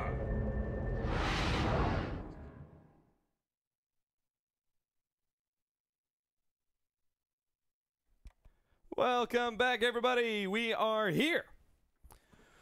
The final game of the night. After minute, after extra minute, after just one more minute, we're finally here with Team Alternate Attacks versus the Danish Bears. Of course, myself, Capitalist, joined by Durka. One more minute. Just give me a minute. I'll be back in a second. In a minute. We're in. All right. We're in the game. Whoa. Keep switching between myself and you and us. Austin, the Fapitalist Walsh. That's me, guys. All right. Game 2, going to start off with an SF for Team Alternate Attacks. If it ain't broke, why fix it? Is this the same bans as they had game 1 as well? Quap definitely first ban. Dark's here? I think so as well. Yeah, but this time the Dazzle. ban. Yeah, the Dazzle's a different one. Instead of what? I feel like it was something like the Tusk. 10 seconds. It was Wisp plus something. I think it was Wisp Tusk. 5 seconds remaining. I think you might be right. I can't remember. Reserve time. Remember. To me, there was no bounty hunter that game, was there? But bounty isn't really fully first pick material anymore, I don't feel. Yeah. It was the Tusk, you were right. Yeah. Wisp Tusk. I'm always right. Yeah, right. I'm always right. Dirk Dota. Earthshaker. Earthshaker. And Lena. All right, so mid Lena, maybe. I don't know. It's so like Lena Earthshaker is probably one of my favorite openings in the draft because it just gives you no info. Yeah. It's like, it could be 4-position Earthshaker, it could be 4-position Lena. Could be anything. Who the hell knows? They could both be support. They could both be cores. 10 seconds remaining. You could even run aggro lane with Lena that we saw from Monkey Business the other day. They 5 seconds remaining. well, the other week maybe.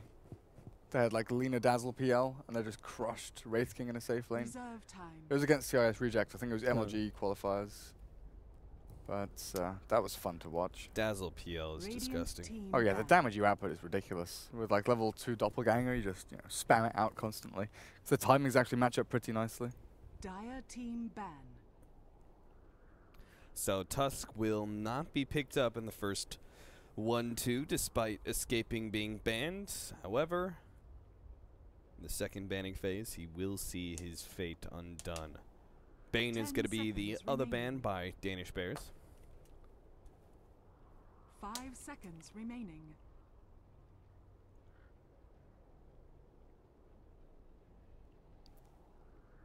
I'm just thinking what Chocolate plays. Because I know in a lot of his previous games. Clockwork. It's Clockwork. It's Clockwork and Darks here, right? That's what I've seen from him yeah, almost exactly. every single time. Because originally it was meant to be Miggle playing on this team, but Chocolate was playing with Druids or something before, and now he's moved over to this team. But yeah, all I've seen from him is Darkseer and Clockwork. I'm wondering if Earthshaker offlane is going to be his hero. And then they have Lena for Rise, and they can still go for like the Crystal Maiden Lena play with the Arcane Aura, then the Harass from Lena, the Crystal Maiden farming the jungle a little bit. Right. Mid lane for Hester Joe, they've played a bit of Leshrac, and with Shadowfiend and Quap both out. TA is still there, which was banned out previously by Alternate. But I don't think you pick up TA this early on just because there are counters and ways to deal with it, and you're also Radiant side, so it's less effective than over the Dire with the easier access to your Roche Pit. It's about the same for Ancient stacking, a little bit easier for Radiant because you can go Ancient stack and then to Rune, whereas Dire side it's a little bit more awkward, the distance you have to travel across the Ancients to the east and then down to Rune spot. Yeah. I just want to see Mirana again, honestly. Just give me heroes like Mirana. I think they need to up her attack damage slightly. Her starting damage. I think she's not bad. I think her starting damage just isn't good enough. That was actually the thing that knocked her out of the meta entirely. Remember that? She got like a 11 damage nerf or something like that in one patch. Like her starting damage just went down like an absurd. I remember thinking I remember thinking it was double digits. And I was just like, what? Where did her damage go? Bye-bye, Mirana. Yeah, she hits like a kitten. I think it's been... I'm not sure if it's been changed at all. You want to look it up? You want to see what Mirana Crystal Maiden. changelog has been? I There can it do is. that. Crystal Maiden. You're always right, Durka. Some of the time, I'm always right. Yeah. Radiant's team pick. 60% of the time. Right every time. Winter Wyvern picked up for Team Alternate Attacks. Why not? All right, let's see. I feel like you need a really good initiator for Winter Wyvern. You can't just be you have to have like an offlaner to initiate for you. It's too hard to hit really good Winter's Curses as the first Dire team pick. spell out. How long ago was this change? I don't know. I felt like it was a long time ago. It might have been all the way back in Dota 1, to be honest.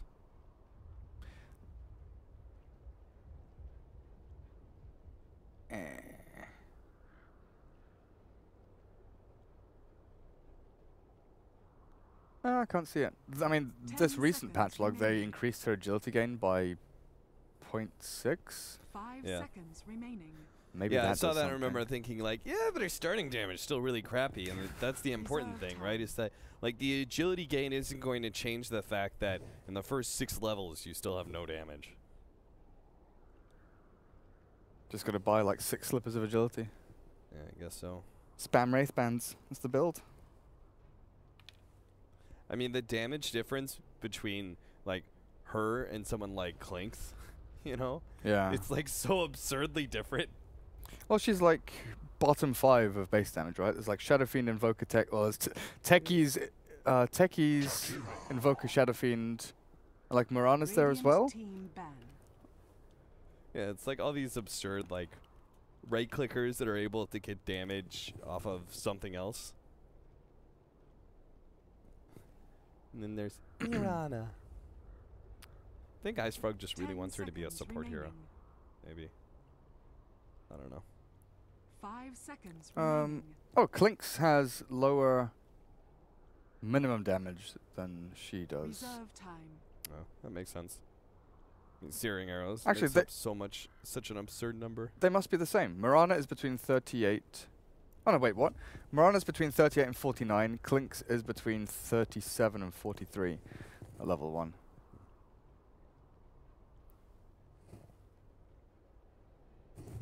So yeah, she's what, 5th lowest? I don't know. Table of Dire attributes, team back. please. I just want average damage. I don't want min-max. Send help. Ember Spirit going to be banned away. They don't want to deal with that against Templar Assassin. Jakira was picked up by Team 10 Alternate Attacks. It was seconds a pretty interesting one. It pairs really well with Clockwork. It's a combination we 5 haven't seen seconds remaining. in a while, and it actually works really well with the Winter Wyvern on top of that. So it's a Reserve pretty time. interesting pickup, but as a 4 position, it's been found to be a little bit lacking. I feel like your best situations run with a Jakiro support are usually dual lanes, but that's unlikely to happen here with a Clockwork. How about usually- Jakira mid against the TA? Oh yeah, you could do that in a safe lane SF. I didn't think about that just because I was like so set on SF mid. Like, Dendi did it a bunch way back, you know, when Scandal Yeah. was still playing a lot of TA and Queen of Pain when he was super strong on the field. Mhm.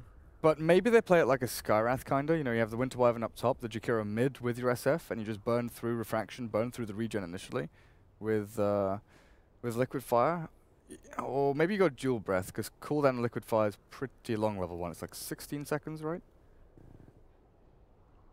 20 10 seconds even remaining. on the cooldown of Liquid Fire. Radiant team Yeah, it pick. goes 20, 15, 10, 5. Yeah. Or 10-4 even. Oh, that's 4 right. They had that seconds. awkward. Where it lasts longer than it cools down. Yeah. 5-second duration, yeah. Anyway, Danish Bears. Let's see. Team Alternate actually banned away the Wraith King, which I'd agree. Like, I would like another initiator buying space for these like glass cannon type supports, and 10 the seconds Earthshaker then remaining. doesn't have to be the initiator every single time. So Wraith King's a nice ban. 5 They could double seconds down on minus remaining. armor if they wanted to go the Slardar. We still have the Chaos Knight. If Danish Bears Reserve want to try time. their luck with that one.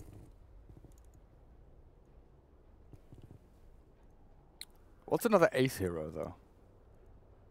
Like, for teams like this, it's... Phantom Lancer. Okay. That kind of works. Like, teams like this, it's a lot more about signature heroes or favorite heroes than, like, where the draft is necessarily progressing. Like, PL, I wouldn't have pointed out for anyone to pick up in this situation because, you know, there's Winter's Curse, there's Splinter Blast, there's Macropire, there's a ton of, like, just spam from your supports. Okay. You what? What? That's safe lane Invoker. Yeah. So neither one of these heroes matches up well against Templar Assassin. Because both of them have really low starting damage, and most Invokers we see right now go for Quaswex, not Exort. Quaswex Invoker's not bad against TA. Like, he's not great, but he doesn't die. Like at level 6 to traps because he has Ghost Walk Tornado. And EMP is pretty good because it still burns through the mana pool of TA, which he doesn't have a lot of. But yeah, it's not going to win the lane by any means. You're probably going to get out CS'd quite heavily. Shadow Fiend does a lot better against the TA than Invoker does. Like, if they just shut down the Templar Assassin, then they just have the Phantom Lancer to worry with. Like, I would feel a lot more confident. I felt like that I really wasn't a big fan of the Phantom Lancer just because I felt like ATN would be able to take advantage of that, especially with their rather open-ended picks. Like, if they did put the Jakiro mid against the Templar Assassin, then they've got this, like, mid-lane hero that goes for an early mech, and the SF goes for a stat item, and you actually have so much early aggression. But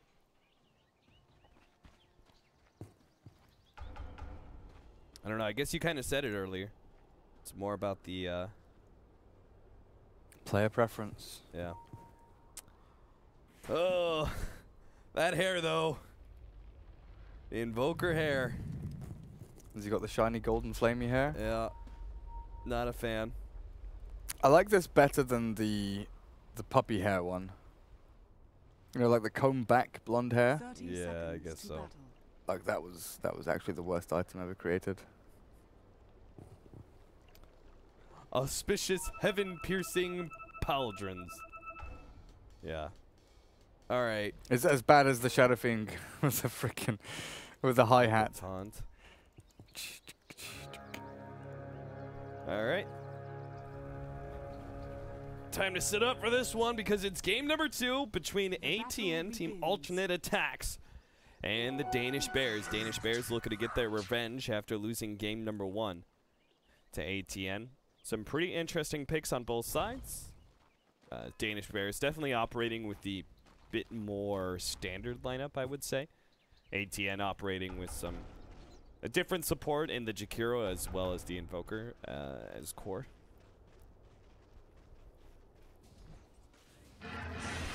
Dual breath it is. Heads to Joe, though. Very smartly held off on Refraction until he starts challenging Elisash. He's going to be able to get this kill. This is first blood. They knew 100% the Jakiro was going to play super aggressive right away, so they set a trap with those 2 supports and very nicely caught him out. Apparently you're a little bit quiet. I really am. I'm so sorry. There we go. I'm so sorry. Twitch chat, you're welcome. A button got moved or something. I don't know. It's fine. I'm usually too loud anyway. I'm a loud mouth. Noya comes back. I almost thought he was going to go for the Frostbite there for a second, but looks like he's going to be spending his time stacking up this hard camp and clearing through it with Frostbite. I really like this idea because you keep, especially with the way that Crystal Maiden farms, you can farm really closely to the wave. So she kind of makes up for a low movement speed by being able to pull the creep wave all the way back to like here, and then she freezes that creep, and then she's farming from like right here. So it's like, boop, a short little jump, hop, skip, and a jump, and you're able to get into that middle lane and get a kill on Exotic Deer, just like that. Shadow Fiend thought that maybe he could turn it back around on the CM, but he's only level 2. The TA now hitting level 3, and this Jakiro just hasn't worked out for them. So a great early start here for Danish Bears. They've got themselves a loss up at top, though, as Winter Wyvern brings down the Clockwork and the Earthshaker. Yeah. With the help of the Sunstrike from Supreme. Another rotation middle lane. Crystal Main starts showing herself in lane. Hesta Joe comes in with the invis. Meanwhile, bottom lane, it's not a great lane for Sasu, but if he uses the cogs and burns away Ace's mana, he'll do all right. In fact, there's potential for even getting a kill in this lane, but it's so dependent on mana pool. They start going to Exotic Deer here. The slowdown, the refraction's going to be burned through pretty quickly. Nice body blocking, but it doesn't stop the dual support from being able to pick up the kill. Sunstrike! Ooh! No, Hesta Joe. He'll live through that one and bottling up. Bottle the CM. Oh my god. The bottle's actually keeping him alive because the burn damage isn't enough to take off the bottle yet. Rise. He's even going to be able to live. Nisha can't get that kill. Oh, no, he definitely can't. Oh, never mind a rocket. Hey-o. Level 2 rocket flare. And this is the thing with the PL against Clockwork. You know, Clockwork can't really punish Ace too hard. He can get last hits and he can get experience though, and that's going to be the great thing. Oh, okay. Phantom Rush went behind the Clockwork somehow. And Ace gets himself in a good position just to force him back. So Sasu, Clarity himself back up to full health. But this Invoker, you know, Sunstrike is potent from up here. But he needs so much build-up time on this Invoker. You know, he's not an early game fighter necessarily, but then he's also not a late game powerhouse, right? He's this mid game, okay, I'm going to cast a shit ton of spells on you and you're going to feel the pain. But what kind of build do you expect? Because Midas Invoker has always been kind of in vogue just to get the levels, get the experience, and build yourself up a bit more. Sunstrike! Oh, you're going to do that every time, aren't you? I mean, it's the hair. It's not my fault. Sasu's also dead. It just flows from the game through you into your vocal cords and... I mean, it's not my fault he's rocking an anime hairstyle. If you want, I could start doing it with Light Strike Array as well. I do really good impersonations of Japanese. I did it so much when I studied Japanese in high school. Oh, the Fisher isn't enough, and Noya, he's dead. Oh dear. You do not follow Hesta Joe into that line of fire, friend. Crystal Maiden is just not a tower diving hero. Like, he survived last time just barely because of the bottle, but it's not going to work too many times after that. Anyway, they're doing a really good job keeping Hesta Joe alive and getting kills in this middle lane with the constant roaming supports. But it's a really good way to make up for the Jakiro. Earthshaker has become a roaming support though. I feel like that's an issue. Bot lane Sasu caught Light Strike Array and a few clicks in. This time around they will get the kill. Last time Ace had to back up. Kill the cog? No. He's like, nah, not me. I'll just let the doppelganger illusion take it up. He killed the cog. It was just the wrong one. But yeah, Earthshaker has been pretty much forced off this lane at top. The Invoker, 32 last hits and 10 denies. He's 10 above the PL. Like, he's farming like a madman up there. Yeah, I guess it's a little hard for me to take an Invoker serious right now. But we'll see. Maybe this will gain back my respect of the Exort Invoker. You know what I love? The Ice Frog change, the level 25 Invoker. Deafening Blast? Yeah. The 360. You can get that early now with the Agnim's 360 upgrade. No scope. Wait, what? Because the Agnim's upgrades, you get 1 extra level on your spells with Ags now. So you can actually be a level 24 Invoker and have that. Oh. It's not a big difference, but it's... I'm not an Invoker player. I really should have known that. It's alright, Sasu's dead.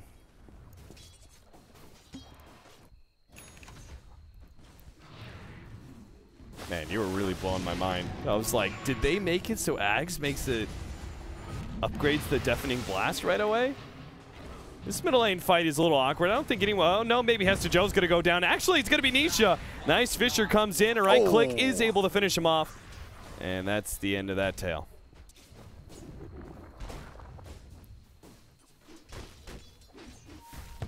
The big old punch from the Shadow Fiend.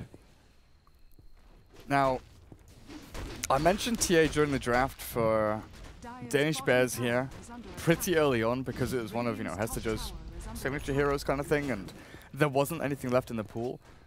And the points I made about it being Radiant side, I still feel are going to really come into effect quite heavily. They've got a good stack of jungle creeps over to the large camp, but easy access into the Roche pit just isn't there. With the chase, oh god, Sasu bot lane again. Yeah, it's so tough to lane against a Phantom Lancer. And Alina, if you cogs, you're trapped in there for the stun to hit. Yeah. But yeah, Roshan is accessible by the Clockwork, the Wyvern, SF, you know, everyone can just run themselves in there, so that's not going to be really a great choice for this TA to run in there. And then the Ancient camp hasn't been stacked at all. So it's going to be jungle farming and trying to get into your Deso or Blink as quickly as you can. I kind of feel that maybe Blink first is the way to go here, just to apply a little more pressure for the Phantom Lancer to build himself up later on into the game. Because with the Lina Crystal Maiden, you've got so much lockdown, and with the Max Crystal Nova, add in a Fissure, heroes like, you know, Invoker, this Exile build. Hey, what? I heard it. To where he put in the fail snare. The point blank hook shot. Swing and a miss. Dire's bottom tower is under attack. But yeah, you were talking about the blink dagger for the TA. Yeah, it's just going to allow you to jump out of... Oh, goodness. Jump out of things like, you know, Cogs, the Winter's Curse, if you can refract, blink yourself away. For the defensive capabilities, I think it's going to be a lot better. And I don't know how they feel about playing aggressive into this, because Lina plus the Maiden, sure, they've got lockdown, they've got skills that can hold people in place, but they are squishy as all hell. If they get into brawls, I think Alternate will come out on top. Yeah. It's level 22, by the way, on Invoker. Because an extra level means that at level 22, so you have still one left. 23, 24, oh, yeah, 25. you're right. Yeah. It's okay. I didn't even know about that. It's not my fault, guys. Invoker's out of the meta. For some reason, I just thought that one level before. But yeah.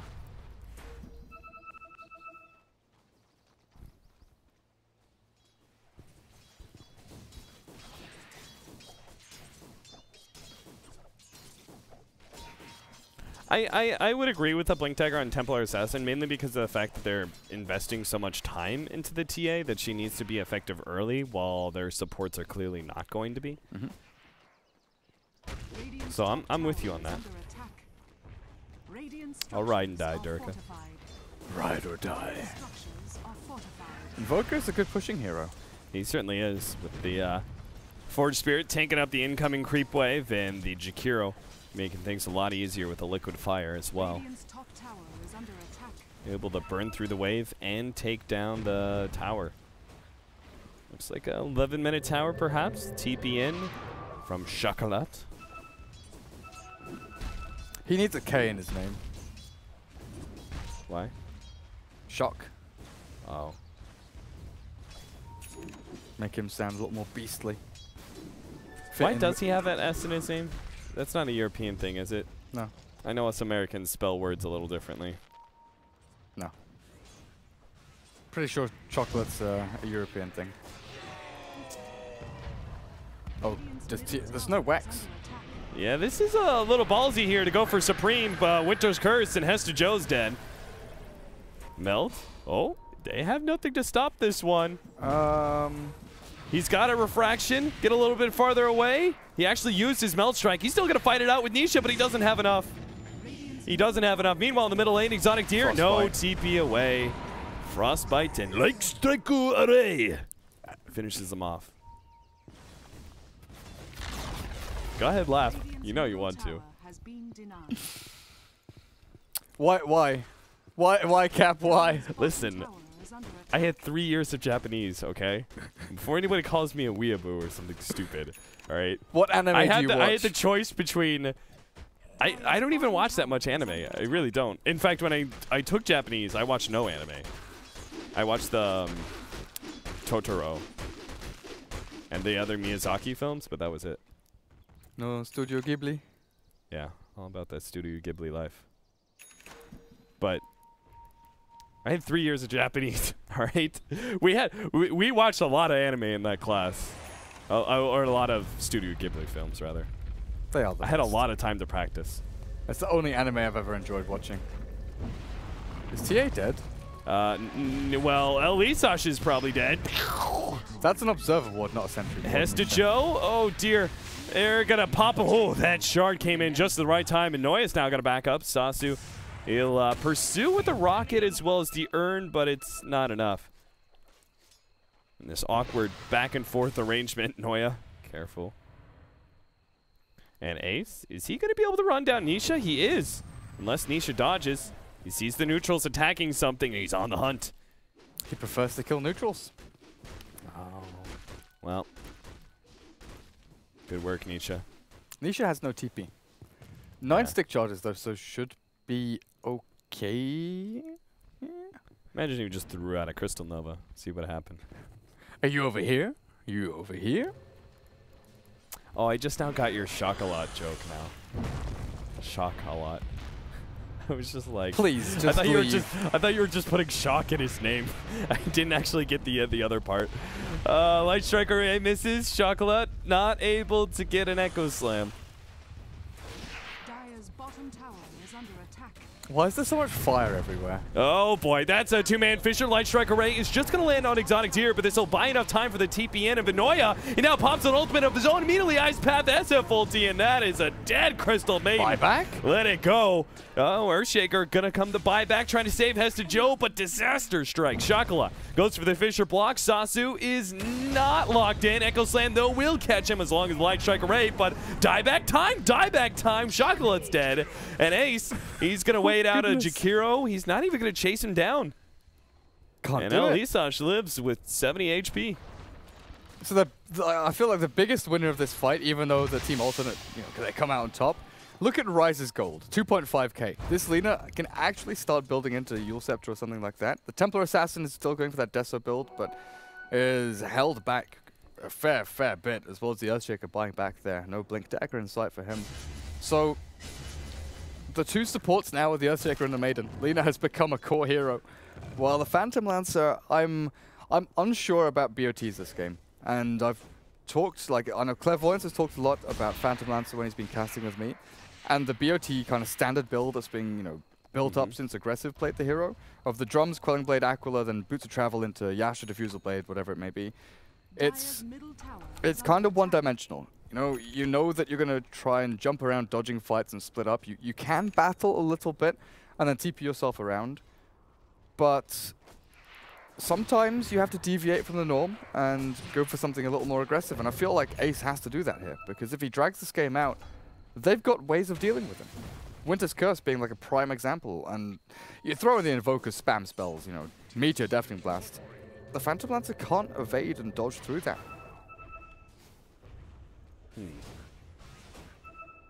We already have the Aghanim Scepter on the Invoker. Is that still the build?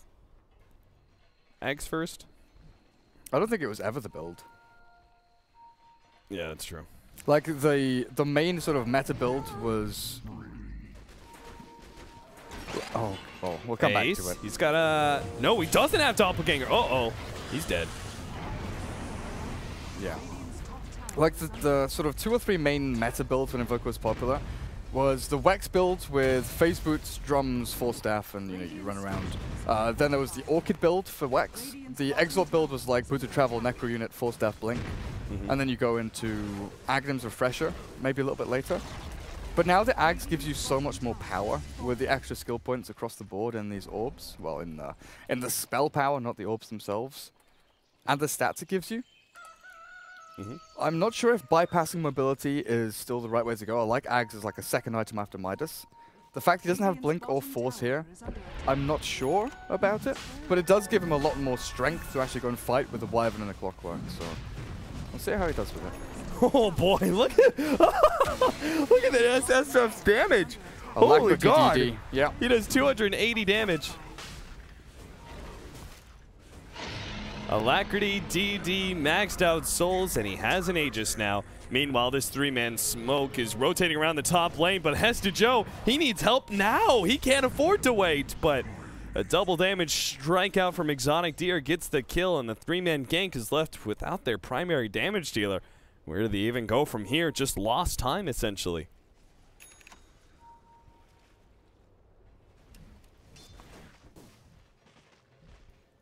Rise has a Shadow Blade and he sees Nisha. He's not going to go for it. Is Shadow Blade the build? No comment. We'll see. We'll find out. I'm just not sure how many solo pickoffs he's going to be able to get. They've got the Earthshaker. Oh, he's... Oh, let it go, Sasu! Oh, fortunately, a beautiful Ice Path stops both the Earthshaker and the Crystal Maiden in their place. Elisash, man, he is being a star right now in this Jakiro. Dire's bottom tower is under attack. Didn't let that early first blood keep him down. It's only 17.5 minutes in. Yeah, and they've already taken out a tier 2 tower in the middle lane. And the Invoker can build BOTs or even a Blink now.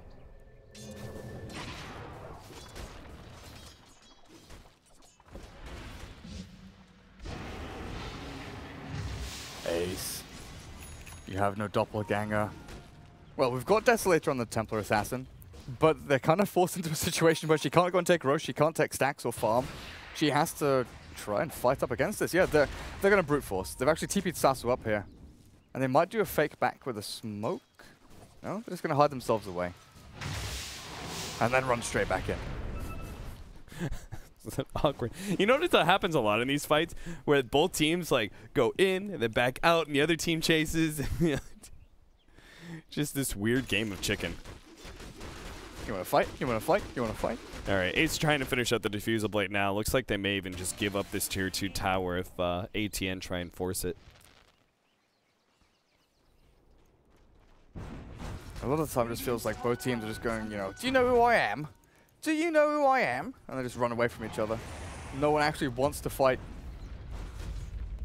Oh, Ace. Gets screwed by the Macropire. Durka, can you say it? You know what line I want you to say. Smack you in the gabba, mate. No. You what? The bash your head in. I'll bash your head in. Swear on me, Mom. Hesta Joe just trying to backdoor the tier 1 tower in the middle lane. Mass rotations occur, and he does have an invis rune. They were sure that he just melded, but that was not the case.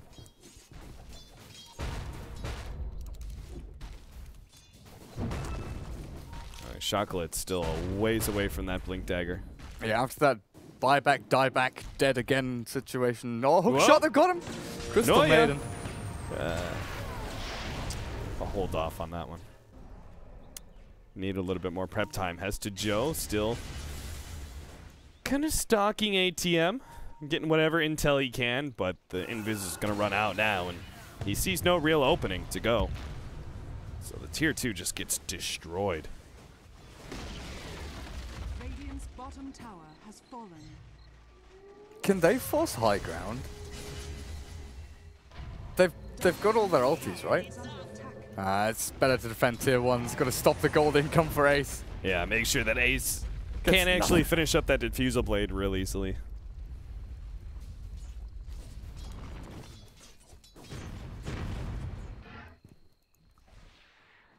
All right, 13 to 17, 7,500 gold lead for ATN across the board. It's a good lead. It's, I would say, enough of a lead for you to be able to call yourself handedly winning the game right now, but not enough for you to be able to push uphill.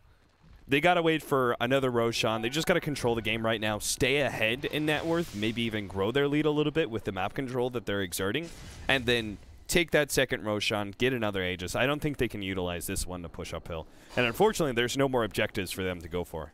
Like, the status quo is kind of weird because you look at the net worth of the heroes here. Almost 12,000 on the Invoker, but what impact items does he have? There isn't one, is there? It's kind of, you know, mobility with the BOTs. Now he's caught out, stunned, but the escape will be there. He doesn't have any impact items, you know, like a Blink, a Hex, Necro Book, or anything like that. Neither does the Shadow Fiend until the BKB actually arrives to him. Whereas... Wait. Oh. Nisha? Where... Nisha? He went for the kill on Maiden, I guess. That was not the play.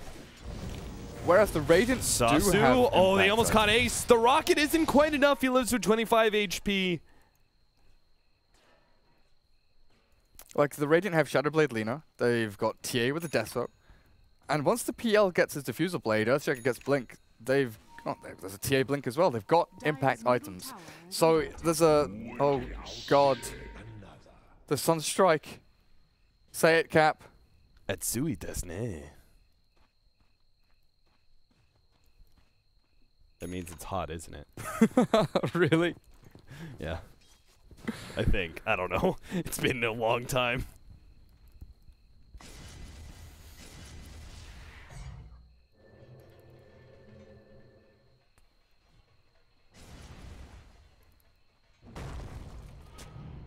ATN. I love this. Just getting up aggressive vision.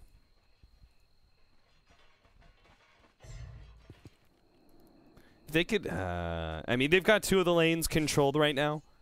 So if they just keep the bottom lane, like they just maintain a presence at bottom, I think they're really set. You just keep like 3 or 4 heroes in that bottom lane, farming up the jungle and pushing out the bottom and middle lane. And then you keep maybe 1 hero at top just to like defend the tower and keep the lane pushing. If that hero had Boots of Travels, you'd be perfectly set. Supreme does have Boots of Travels, so he could actually be that hero that challenges the Templar Assassin and pushes out the wave. But it looks like they want to actually have a poke uphill in exchange for this tier 1 going down. I'm not sure if that's really worth it, but They've got fresh BKB on Shadow Fiend, and there's nothing to really counteract that. Apart from TA damage, I guess. Blink forward with Melt Strike, but there's nothing to like hold the Shadow Fiend and stop him from being that aggressive force. And the Jakiro, every time I look at this hero, he just goes and macro pyres the creep wave. I've not seen him really contribute too much in team fights. I like the Veil Discord, though. If he could get the Aghanim Scepter, too, that would be so legit. I still think Eul's Scepter is the item, though, for this hero. Look at that. Templar Assassin, she thinks she has damage, but she don't. And Hesta Joe is very dead. Like, that did nothing to the Jakiro. He's got a good, he's got like a lot of armor thanks to this Veil Discord build. And the Tranquils. And the Tranquils, yeah. Oh, an invisible, oh my god, Invis and Haze, Chocolat. He's in some trouble. Oh, hey. The raise misses. They're gonna turn around, threaten the Fisher. Sasu still is here, but he doesn't have a hook shot up. Go for it. Sunstrike dodged. And Earthshaker just got his Blink Dagger.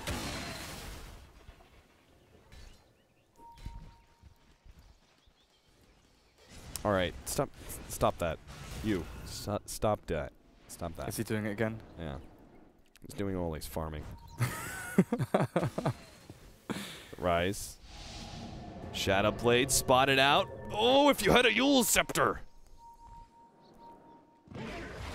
Oh, Ace.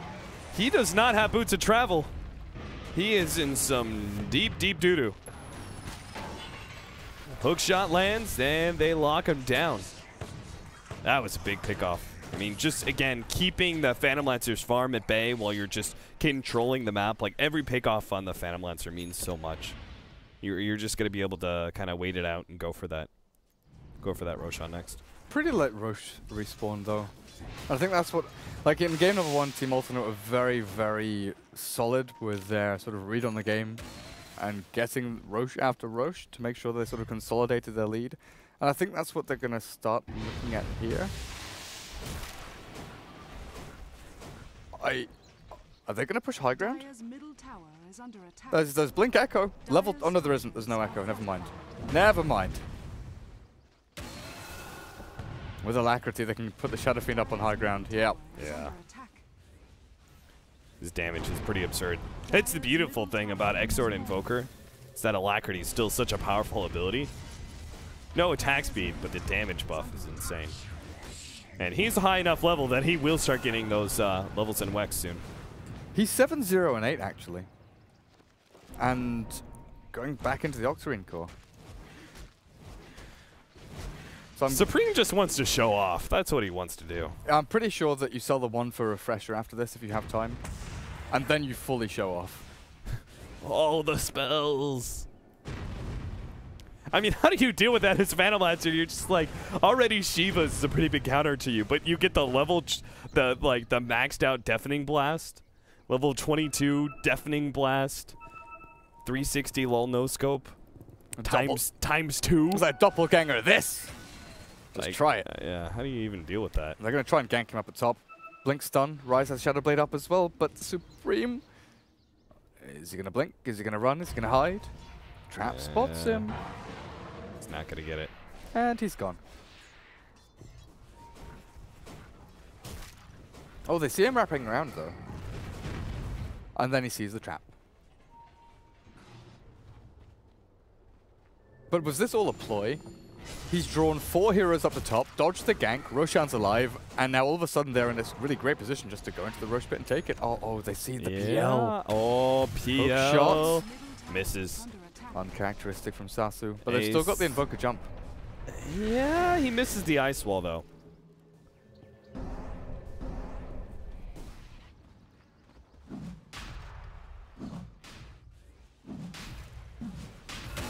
Alright, so Roshan it is in exchange for the tier 2. The ultimate from Elisash is burning away, but actually with Glyph, they might actually save the tower. They want to start rotating an extra hero over.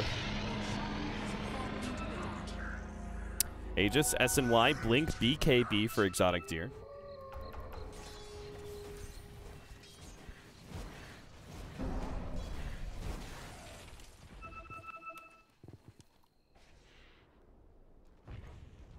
Templar Assassin. Do they want to fight this? They're going to get caught by Sasu. BKB. Shadowblade Rise, run yourself away. Hookshot's there to catch him with the dust, and Sasu, Sunstrike. Yeah, that'll make sure work of him, and the rest of the team's just like, oh god, he's gone. Nisha can turn, if he gets Winter's Curse, close. Yeah, if he'd gotten that off, you never know what could have happened from there, but... Well, like there's Invoker who was prepping up for Tornado, Meteor, Deafening Blast, and he was coming in from the bot. Tornado gets laid out. It's the ice wall, misses it though. Fortunately, he's tanky enough that he won't really be punished, and the ice pass lands. A nice block out there, Fisher. Chocolat will TP himself out. Here's Supreme just trying to slow everyone down with Ghost Walk right now, knowing they don't have any counter vision. So now a 3-second invoke. And all these spells reduced by 25% cooldown. Let's not forget about the healing factor of this invoker. Such heal. I still find it crazy that you can heal with like Radiance and Ion Shell and things like that. Yeah. And you can heal with physical damage like Quill Spray. Yeah. But boy, Octarine Core was such a big buff to Bristleback if he actually gets that far. Blink Echo. Echo, that no, he goes in down. Ice Path. Oh, the ultimate's going to go off. Oh my god, they're going to be able to combo this one down. Hesta Joe just barely lives though. He's going to be able to keep himself alive long enough for the blink. Nope. Exotic Deer blinks in and one-shots him right away. So they just take away that Aegis, but they take down the Invoker at the same time. Was it going to be worth it? We'll see with the buyback of the Templar Assassin. That's such a risky play, because if you don't get that kill and extract immediately, you've lost your Echo Slam, your high ground defensive ability. You know, that is your one big high ground defense ability with your Blink Echo. And now you're left down a core who maybe has to buy back here. You have it available on your Earthshake and TA, but it's not ideal at all. Doesn't look like the buyback's going to be forced. Danish Bears have dealt out enough to... Okay, an Earthshaker buyback instead. And he's going to blink forward, see if he can get a good Fissure. Locks down 3, only 1 trapped inside of the Fissure. But that Cogs pushover actually gets him over to Nisha. Won't be able to chain stun him even further. And Nisha will escape. So buyback catches the Clockwork. Not entirely sure if it's worth it, but if you can get a little bit more, it will be worth it. Block off the staircase. He gets it. Nisha's dead. He can curse an Arctic Burn. I just don't know if it's worth it. Yeah. Actually, yeah, he's good. No. Glimmer TP. Glimmer. Get over the cliff. Ace is going to follow you. Noya's got you. Yeah. I feel the only way that works for is so long. He's got another Cold Embrace, too. Glimmer in 3. If he gets off another... Like, if he got off the Winter's Curse there before the Enchant Totem, he'd Glimmer again. He had another Arctic Burn. That would be such an insane escape. If only he had a Blink Dagger. Or a Force Staff.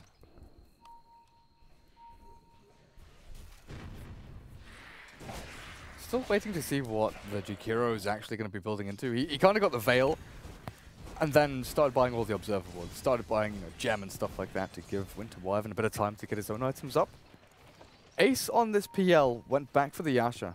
So no Skadi build up, nothing, majorly actually aggressive that they can pull out with this item build. It's more just holding his own, split pushing, farming, and trying to be as efficient as possible, even though it's getting late in the day. 32 minutes in. Oh, the dust hit. Yeah, but he blinks away just in time. Good response from Exotic Deer.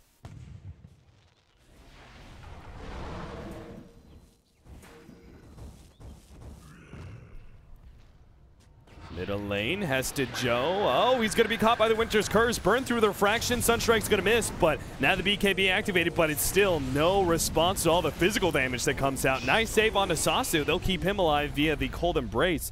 And Elisash forces the rest back. Hookshot lands on Rise. They get a third kill out of that. ATN right in front of the enemy base, too. Can push uphill once again. They only have buybacks on TA and PL. Yeah. This time around, they will be able to force a buyback. Yeah, definitely. Like, Rise had a freshly purchased BKB there. The Lina actually going Shadowblade BKB. No Ags, no Yules, nothing like that. Just wants to be a force to be reckoned with in a team fight. Stand your ground and try and fight. But never gets the chance to use it because they kind of crumble one by one. The Templar Assassin has been playing so aggressively without too much backup. There's always been, one hero in range to come in with, a Frostbite, a Blink Echo, something along those lines. But you need so much more against this alternate team. They're always there, watching their backs. Now it's going to take your axe. One by one, the building's full. All right, guess you held on to your buyback successfully. Not sure if that was really worth it, but at the same time, they might not have been able to defend anyway. So now's the time to catch. Good Glimmer Cape usage with the hook shot on the side. Sasu's still going to be slowed down, though, and he's probably dead. Tornado, Ice Wall, it's doing okay. Sasu. Yeah, he can't get off the cogs in time. Shackleton's going to look for that extra one. Managed to get Nisha as well. ATN, if they had just a little bit... Oh, okay. Poor Crystal Maiden. Jesus. Nisha. The Great Escape. The Great Escape is on. Get over the tree. Nope. Oh. All right. All right. Take a look at top lane. Invoker just like, yeah, I'm going to split push away. No big issue. Right, Wand gets sold. He's not going Refresher, is he? He's going to buy something like a Hex. Hey? Lincoln's? Scythe. Works with this Blink Dagger. I'm down. Yeah, I guess so.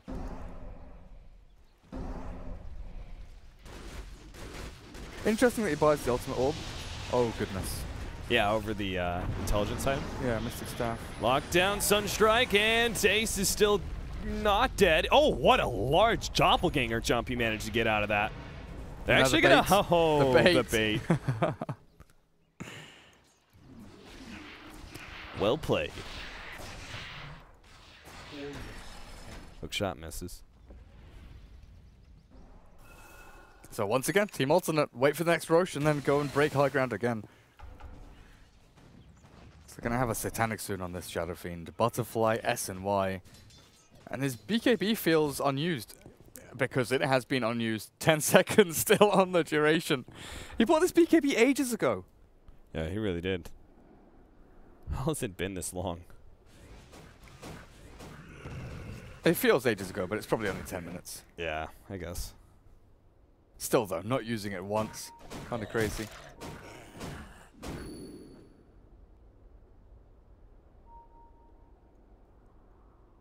Yeah, Invoker has Hex. Oh, no. They're going to catch Hesta Joe. Sasu, he gets here. Sunstrike. Oh, no. It's actually off the mark with a good Force Staff coming in from the CM. And now Hesta Joe turns and fights with the BKB. Nice Cold Embrace save. And Nisha's still getting some distance. Glimmer Cape fades out. Ice Path will be able to buy some time. Now the hook shot as well. Hesta Joe's just being kited around. Meanwhile, the SF's just clearing through everybody with Supreme on the side. A good meteor lands right on the Templar Assassin's head. And Ace, he's going to try and get out of here. Supreme slowing him down with the Moonwalk and will be able to slow him down even further with that Deafening Blast. Echo Slam gets laid out. Chocolate doesn't get anything with that one as they mass blink away from him as he tried to initiate. They were... oh, Sunstrike! Oh, there's a ward there. Oh. I thought that was fully blind. Well played. There was an Observer ward there. Middle barracks. But they mass pinged the right PL. It was the Shadow Fiend who was just like spamming. This is the one. This is the one. This is the one. Yeah. And they all run away from the illusion. Jesus. Bye back. Felt like we were in an Inception all of a sudden. Boom! 3 different buybacks in a row for Danish Bears. And that's going to cripple their economy now. 17,000 gold lead for ATN, and that's only going to drop further with buybacks like that.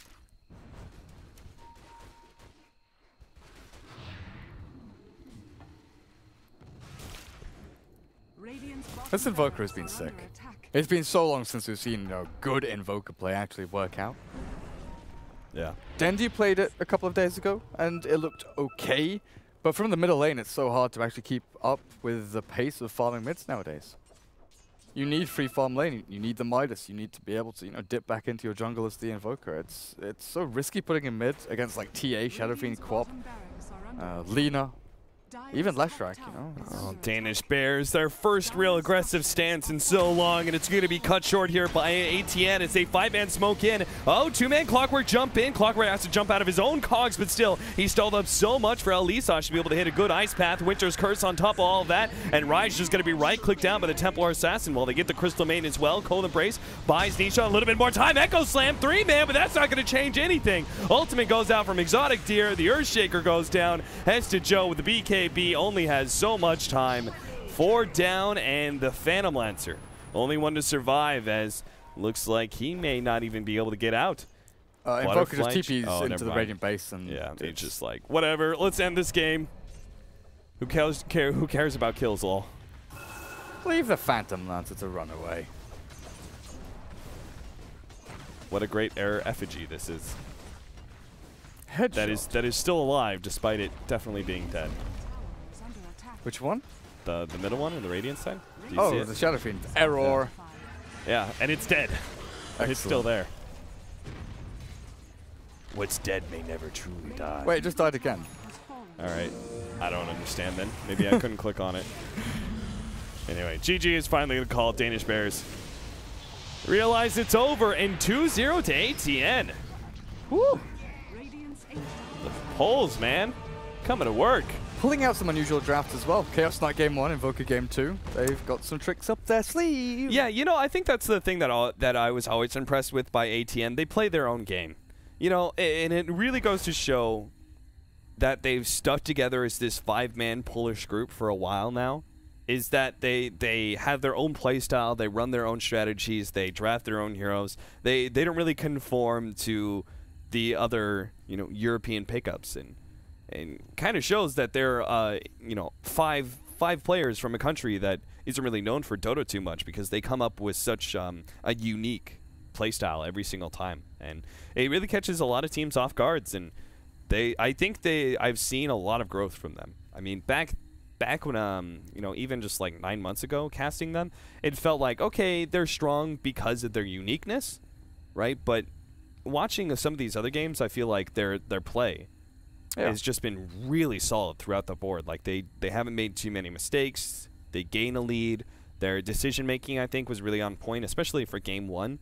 Like, I think a lot of other teams would have pushed in much earlier, but I think it was wise that they just controlled the map and built the advantage that they had even further. Yeah, like the biggest difference between sort of the high tier teams and the lower tier teams is that once you get your drafting down, it's all decision making from there. Because you can draft well, you can have these algorithms in a notebook in your head, whatever it is, that takes you through a draft against what your opponents have picked and what you want to pick. Yeah. And everything can be fine there. But if you get one laning decision wrong, one movement wrong, one aggressive move towards a rune, and you play that incorrectly, things can go awful very, very quickly. It's taken them a little bit longer than teams like Vega, who flourished within a space of 6 months or so. Right. Because I remember seeing Team Alternate. I can't remember what they were called before, but ESL Frankfurt last year. Yeah. The qualifiers, they progressed really far and they looked pretty good. But they've got a way to go, but they're looking pretty hot so far. Yeah, maybe defense is going to be one of their big openers for this new season post-TI, but that will bring us to a close, ladies and gentlemen. Thanks so much for watching The Defense. We'll be back next week. Monday. It's Wednesday, right? Yeah. We'll be back next week, Monday. Of course, we do have more casts that are going to be happening. I believe tomorrow we have D2CL. D2CL all week, yeah. Yeah. So a lot of D2CL matches. That's over on ESL_Join Dota Red. If you want to watch some of those, please go check it out. And of course, we have ESL 1 New York as well. So watch that. Actually, your matches won't be on ESL Join Dota Red, right? Because then we would be on that. No, your matches go on ESL Dota 2. Oh, that's right. You're right. Yeah. You were absolutely correct. So go check that out for ESL 1 New York. And that's it, guys. Thanks for watching. We'll see you guys next week. Bye. I said that a billion times.